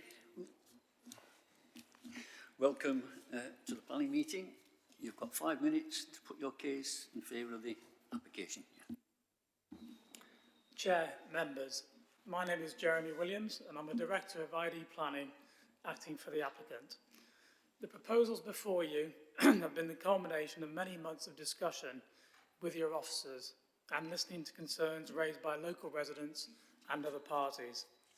Following submission of the application in May 2021, initial consultations raised concerns with a 10-storey office building in this location. Further discussions were held with your design, conservation and planning officers, with agreement reached that a substantial reduction in height and scale from 10 to 7 storeys, with associated detailed design amendments, would provide an appropriate scheme for this corner site in the heart of the city. As part of the reconsultation, meetings were offered to local residents, ward councillors and other stakeholders to discuss the changes. The scheme before you today has therefore been the subject of detailed scrutiny by officers, consultees and others. Your officer report redresses all matters, concluding an element of planning harm relating to impact on residential amenity and heritage. However, balanced against the identified harm are the significant public benefits that would be delivered by the proposal. The development would provide a modern, sustainable office development in the heart of Sheffield city centre. Its sustainability credentials are significant and far exceed simply a policy-compliant approach to address the climate change agenda. These are real, tangible measures that will be implemented at significant cost to the applicant. The Council has previously announced its ambition for the city to become net zero by 2030 and declared a climate emergency in 2019. The proposal will deliver a landmark net zero carbon building, along with other sustainable design accolades, including BREEAM Excellent, WIRED scored a minimum gold rating and a minimum EPC-A certification. Other green design features include a design which will ensure that 43.9% of the predicted energy need for the development will be met from decentralised, renewable or low carbon energy, well in excess of the 10% core strategy policy requirement. A 39.7% reduction in CO2 emissions will be achieved, well above the 20% development plan policy requirement. The incorporation of a substantial green wall on the western elevation will improve outlook for residents in Barona House, with a further green wall on the northern elevation towards St Paul's Chambers. The green walls will also have the potential to enhance biodiversity in a city centre environment. These design features are firm commitments by the developer and reflected in the draft planning conditions. The proposal would also meet a clear need for new Grade A office accommodation, something highlighted in a report to your Council's Cabinet in March 2021, where it highlighted that Sheffield has a chronic shortage of Grade A office space. It continued, virtually no new office development has been constructed since 2016-17, when St Paul's Place, a Zero Digital Campus, and Steel City House were completed speculatively. All of these buildings have been subsequently let. The report concluded that Grade A stock was currently at the lowest ever supply on record. Since then, terms have been agreed for lease of the whole of the new building being constructed at the Digital Campus, further limiting available new Grade A office space. It is important for Sheffield to be able to compete with other cities, such as Leeds and Manchester, offering potential incoming occupiers a range of office solutions in terms of scale, location and specification, which this proposal achieves, offering something different to Heart of the City 2 and West Bar. This private sector, fully funded proposal would offer smaller Grade A office suites and floor plates compared to other major developments in the central area, offering tenants seeking space in the city centre additional choice in the marketplace. Other benefits delivered by the proposals include the reuse of existing developed brownfield land, something encouraged by the NPPF, provision of a new office development in a truly sustainable location with excellent access by public transport as an alternative to the car, boosting opportunities for business and supporting around 240 full-time equivalent jobs, as well as construction jobs, and delivering wider spin-off benefits for other businesses in the city centre through increased activity. The public benefits are significant and, in our view, outweigh any harm identified in your officer's report, such that the balance is in favour of the grant of planning permission. I would ask you members to support this investment in line with your officer's recommendation to approve the application. Thank you. Thank you, Jeremy. Wait till it's done.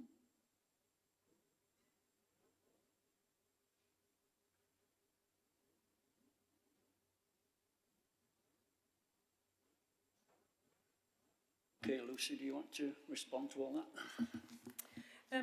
Chair, I don't honestly think there's anything that I specifically need to respond to. I think obviously our report is very detailed. It's a very balanced decision. It's a difficult decision. There is no getting away from that. You know, so I think you heard both sides of the argument quite clearly from the different speakers, and you can tell from our report that we've grappled with exactly the same issues. So you know, we've gone on the balance in favour of the development, but it is very finely balanced, and you know, we've made no secret of the impact on the residential amenity, because that is there's a long section on the report in that, so we understand the residents' concerns, and we've addressed those in the report. So it is that very difficult balancing act. Thanks. Can we just stick to questions and then we'll have observations later? So any questions that you want to get off the chest about the application? Gary? Yeah, thanks, Pete. It's just on page 181. It's about the living wall. Is it about maintenance and nets for birds and things like that? There's nothing there, you know, because it's going to be it's going to have to be maintained, or it's not going to be a living wall, is it? So I just wondered if there's anything there, Lucy. Thanks. Chair, if you look at page 170, conditions 29 and 30, so we require full details before implementation. That's obviously a really important consideration. It needs to be done correctly and take all issues into account. So certainly that is covered by those conditions that are proposed. Oh, I didn't say that, thanks. Peter? Thank you, Chair. The claim is that it will be 100%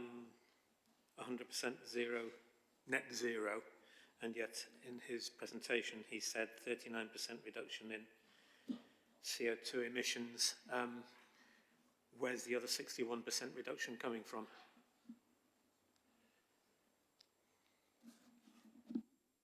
Chair, I think he was just talking about energy consumption at that point, but obviously there's the issue of reusable materials. There's also, you can do offsetting, so what they're proposing is to offset any of the additional carbon that they use. So, and that's covered in the conditions, so you are allowed to do some offsetting to make it net carbon zero, so that would be done in other ways and not just in terms of the energy requirements for this specific site. If I can come back on that, will the offsetting be done within the boundaries of Sheffield City Council? That's not stipulated in the condition, so that's not a stipulation at this point. Okay, so that means that for Sheffield it isn't actually going to be 100% zero carbon or net zero, is it? Because if it isn't within the boundaries, it's going to be beneficial to somebody else somewhere else, but not to Sheffield. Okay, thanks. Anybody else?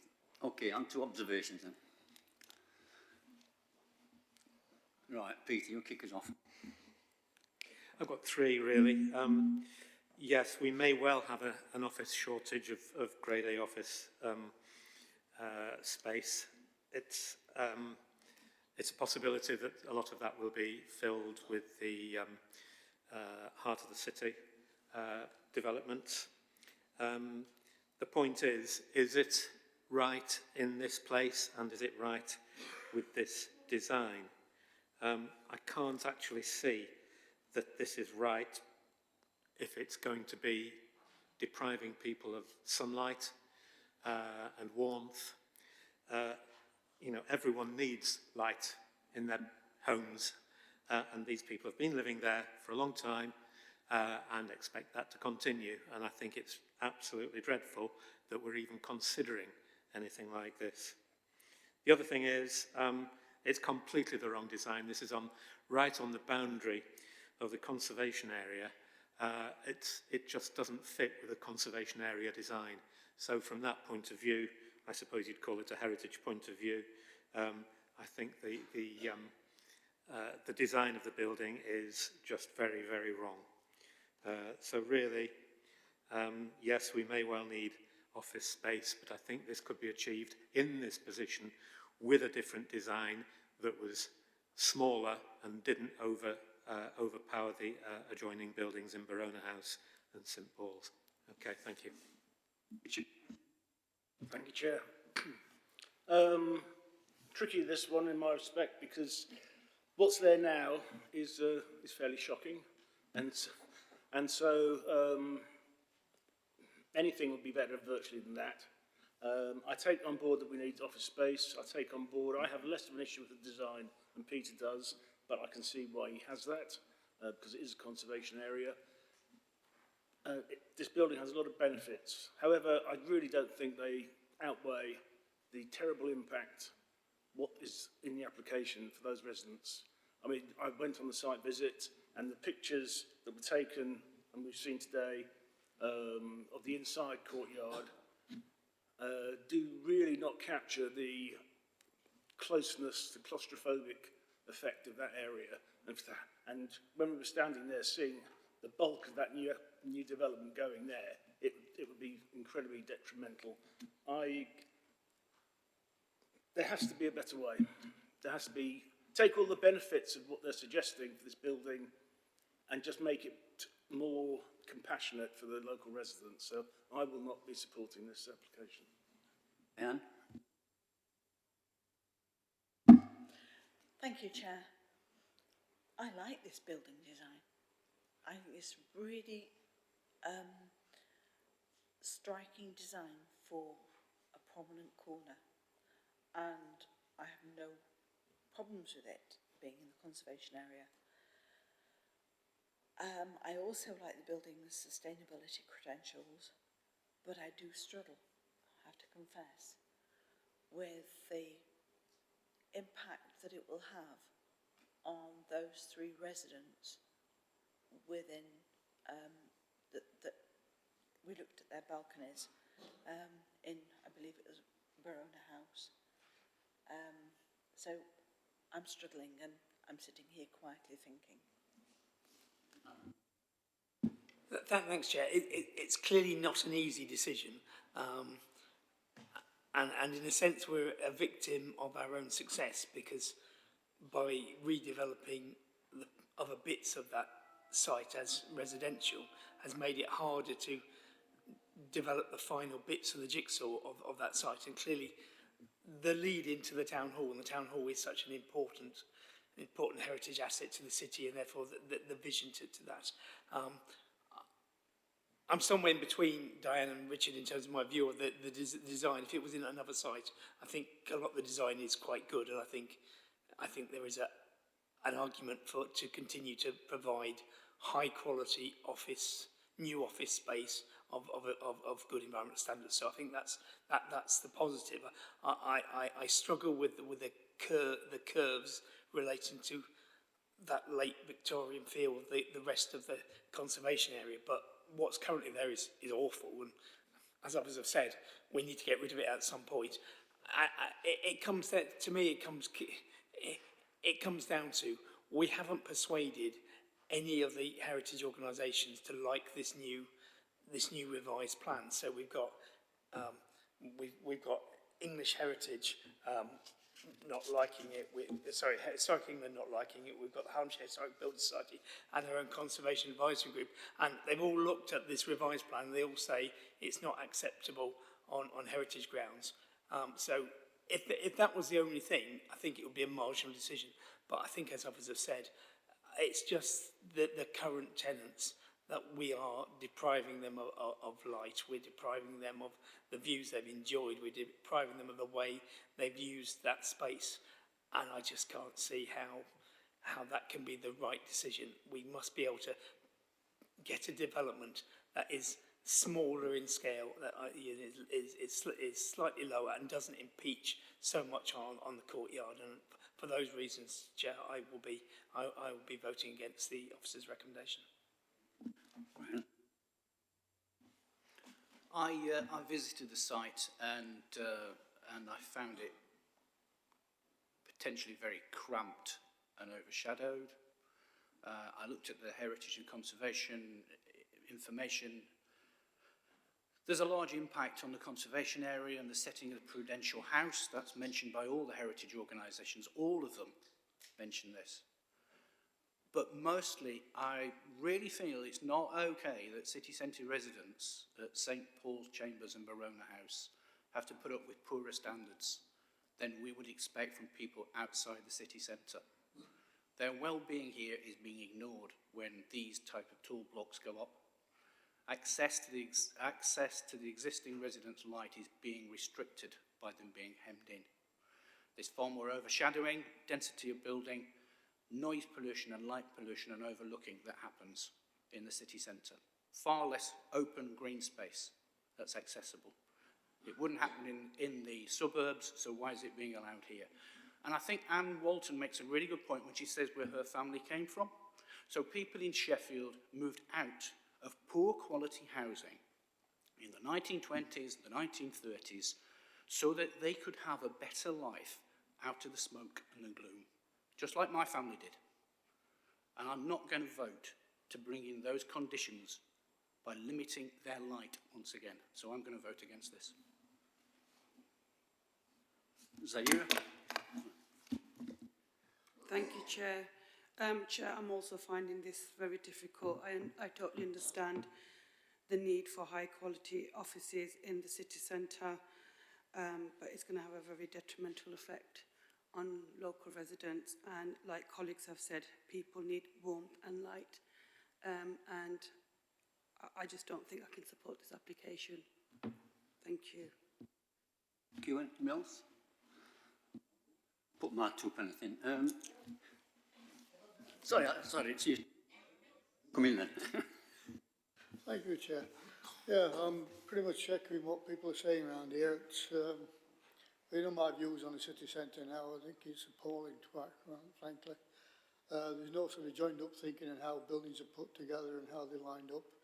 There's another piece. We've got a little square there which could be made a real nice addition to the city centre, old school Sheffield, if you like.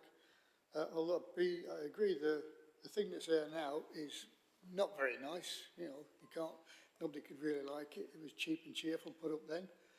And quite frankly, this going up again, I think is just cheap and cheerful. It's not been there to enhance the city centre, in my opinion. It's there to be a profit base for people, which is fair enough. That's business. But at the cost of the lives of people living in the adjoining buildings, is a price too high. And I do not think, as local representatives of people of Sheffield, we should be putting other people, local people, in a bad position to allow somebody to develop something which is totally out of character. Doesn't fit in with the conservation area, doesn't fit in anyway with the other buildings in that little square, and I don't think we should be supporting it, Chair. Thank you. Anything else? Go on. I must say, I too am struggling with this.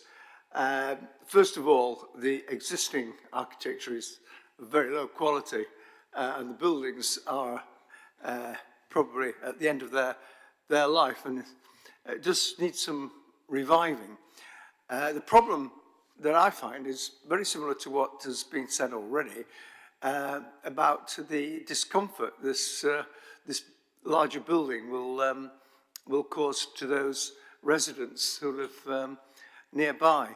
I would like to see, well, be happy to see a change in the structure, but I do say that, I mean, I'm glad that the building that we're in now was built in the 19th century, because I dread to think what it would look like if it was going to be built today. But as I say, I am struggling with this, and I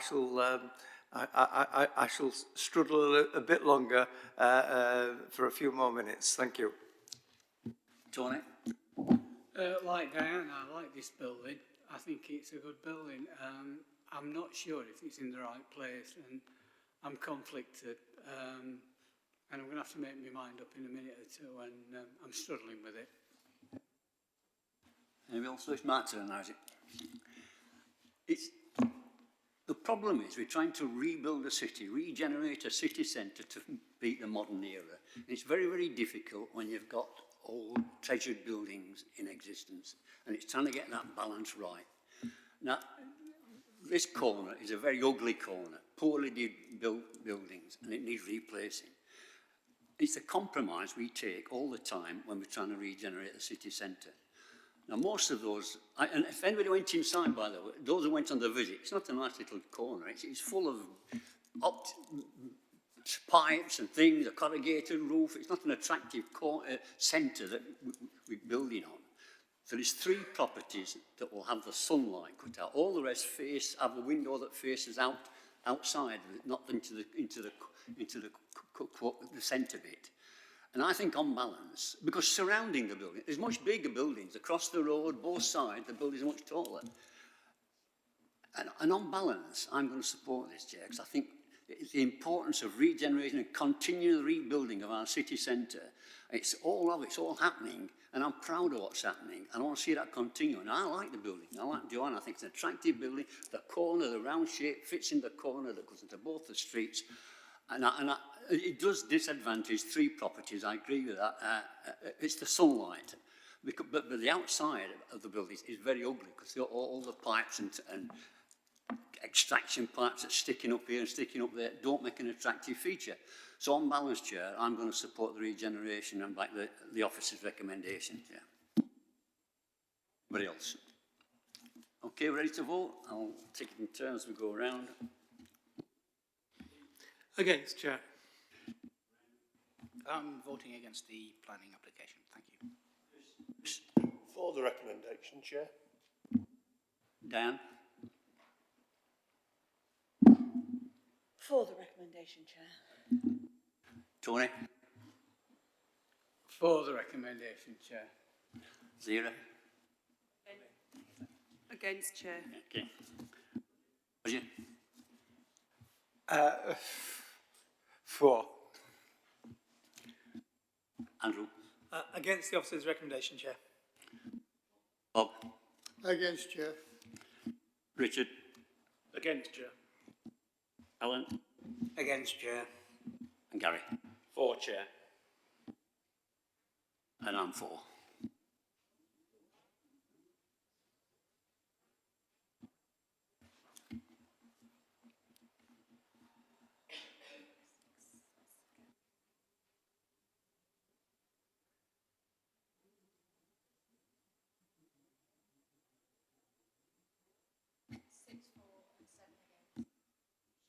Six for and 7 against. So it's been rejected. We've now got to put the planning grounds for turning this down. So, who's going to tell me? Sorry, Chair, can I just, obviously I was listening to the comments as you went through. Overwhelmingly, there was definitely amenity impact on the residents, which obviously we've clearly documented in the report. That seemed to be an overwhelming view of members. So that's certainly a reason that we would, for refusal, that we would work up in conjunction with the co-chairs. What I'm less clear on is design, because there were mixed views on both design and heritage impact. So I think that needs a broader discussion. Would you agree that that's... does legal services want to give a view as well, Chair? Yeah, please, if you could. Thank you, Chair. I would agree with Lucy that there did seem to be those 2 main issues in respect of design and in terms of the heritage. I would suggest that a way forward may be for a member to propose the amenity reason, and then somebody second that and vote on that, and then somebody else to propose adding the design heritage reason, and then voting on that. Because obviously if the voting, may not get carried for that second reason. Thank you, Chair. Okay. Can we have a show of hands on the amenity? I think most people seem to have said were against it, even those who were wavering, worried about the amenity fight. Let's do it by show of hands, because it makes it things quicker. All those think we ought to reject on the amenity grounds. Just the amenity bit first. That's pretty overwhelming, so that's one. Actual physical appearance of the building, that was a bit split, wasn't it? That people thought it was an attractive building, other people thought it wasn't appropriate. So those who think it was not appropriate, let's have a look. 1, 2, 3, 4, 5,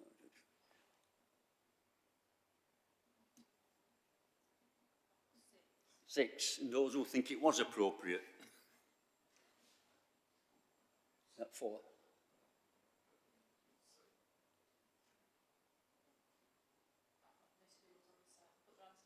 Yeah. So it's not. Those who think it is appropriate. That's 4. So that's lost. So we're putting that down as well then. It's not. People think it's not appropriate. So that should be one of the reasons.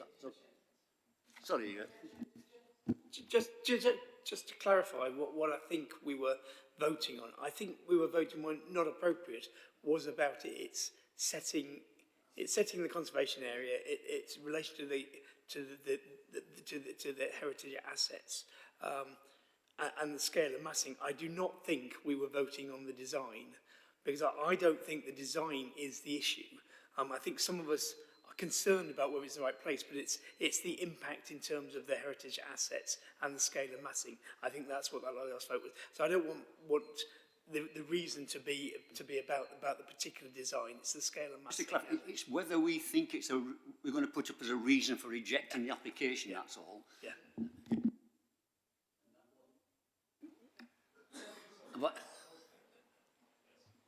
Thank you, Chair. Based on the discussion so far, it would appear that you've got 2 reasons that you're proposing. I would suggest that one member moves to refuse the application for those 2 reasons. Somebody seconds those, and we take a vote on that. But in the intervening period, you may want to ask your planning officer to come in and discuss what she believes to be the case in respect to the evidence of those. And in respect of the reasons for refusal, I would ask that the final wording is delegated to planning officers in conjunction with the co-chairs. Thank you. Chair, in terms of the amenity impact, I think that's been documented in the officer report, and those key things that you're talking about are loss of light and over-dominance, and obviously loss of outlook, I suppose, is another one, because of the infilling of that block at the back causes that loss of outlook, in particular to the St Paul's Parade side. So I think it's not just the amenity impact on those 3 balconies, it's also that the open space, the courtyard, and the dominance from that element. I think from the discussions, it was those reasons, for a number of residential properties and the open space, not just the specific apartments. So certainly that is something that we can formulate into, and put the policy considerations and the MPPF references in. That's my understanding. So if you want to vote on that basis. I'm still not clear what I'm supposed to be doing now. I need somebody to move now that we reject this on the grounds of the amenities, and just the amenities. My understanding from the show of hands we've had earlier was that people were minded to also include a second reason. But obviously that is for a member to put forward that reason. I'll go around, shall I, and make sure this is done properly. So those in favour that we reject on those grounds that's been suggested.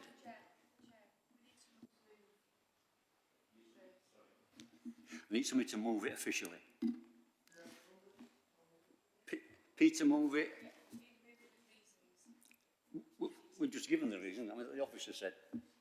Peter, I suggest that you bring Andy in because he was rather eloquent earlier, so he might want to speak at this stage. Well, I mean, I would like to move that we reject this on two grounds. Firstly, amenity for the residents of the flats in terms of their loss of amenity, and secondly, in terms of the heritage aspect, in terms of its the way this application goes against the conservation area and the importance of those heritage assets, and I propose that. Chair, in terms of that second reason, obviously the relationship to the heritage assets, it's less than substantial harm. Even Historic England have said less than substantial harm. That doesn't matter, but what you're saying is that my inference is that you're saying that the benefits of the proposal do not outweigh that less than substantial harm. Roke, are you seconding that? Yes, I'll second that. Let's take a vote on that, shall we? And then it's out of the way. I'll go around individually, then there's no messing around. Yes, I'm in support of this. Yes. Yes, I agree with those two things that were put forward there. Chris? No vote, Chair. Diane? I can't support the less than substantial harm bit. I don't believe the building does substantial harm, so I'm voting against this. Tony? Abstain. I'll vote in favour. Roger? Sorry, Chair, but I haven't a clue what I'm voting for or against. Can you just explain, please, because I couldn't hear you. You're voting for the amendment as moved by Andrew. The rejection of the application for the reasons given by Andrew. All right, I'll abstain. Yeah. Andrew? For, Chair. Bob? For, Chair. For, Chair. Alan? For, Chair. Gary? Against, Chair. And I'll abstain. Okay. Are there any other reasons we need to put in, that may be more controversial? Perhaps you could say it's so cold, we just want a result. I think we should await the outcome of that vote before.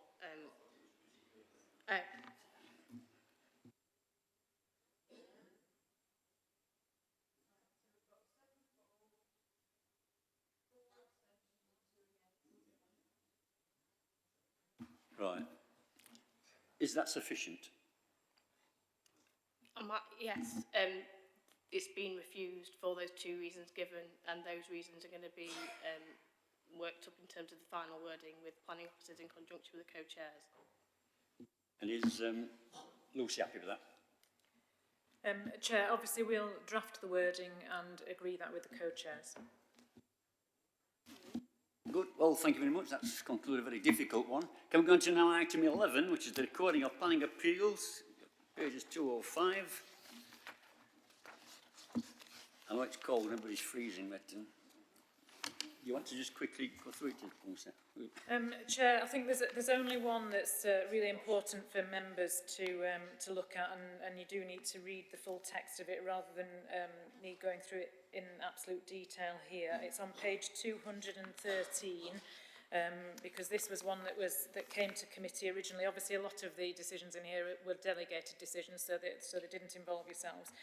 But the one at the bottom of page 213, which has been allowed, which no doubt you'll have seen in the press anyway, because we had to cancel the last meeting where this was going to be raised. So it's the Inspectorate have said that we shouldn't have made the decision to refuse the proposal at the Plough Inn. And that one, you will remember, obviously had a lot of debate at committee. Importantly as well, the Inspectorate have awarded costs against the council, so we have to pay the costs that the appellant had to pay out in this sense. And that's because whilst the status of the building as an asset of community value was a material consideration, it had been obviously a considerable amount of time since the public house closed, and the inspector wasn't provided with any evidence to suggest that an application for an alternative community use would be forthcoming, or any evidence that public house coming forward as a viable community project. There was no substantive evidence of market demand for an alternative use, and there are alternative provisions of nearby public houses and community facilities that would meet day-to-day needs.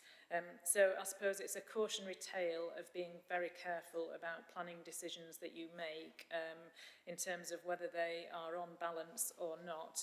Obviously, we've just dealt with one that's very much on balance, and that was quite clear in the report, but the Plough at Sandygate wasn't in that category. So because the planning committee failed to provide adequate reasons or evidence for attaching significant weight to the status of the pub as an asset of community value, the inspector decided that the grounds were not there and that the council would have to pay the costs. I don't know whether legal services want to add to that at all.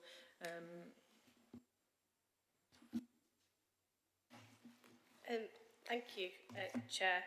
Just to remind members really that reasons for refusal need to stand up to scrutiny based on the planning merits and should be supported by robust evidence. And I think in respect of that one, in terms of the ACV, really, if something did come similar, it would be about discussing the evidence behind the ACV nomination that would, in terms of the community facilities, as opposed to just the status itself. So it'd be looking at the evidence behind things which would support those reasons, as opposed to something just like a status.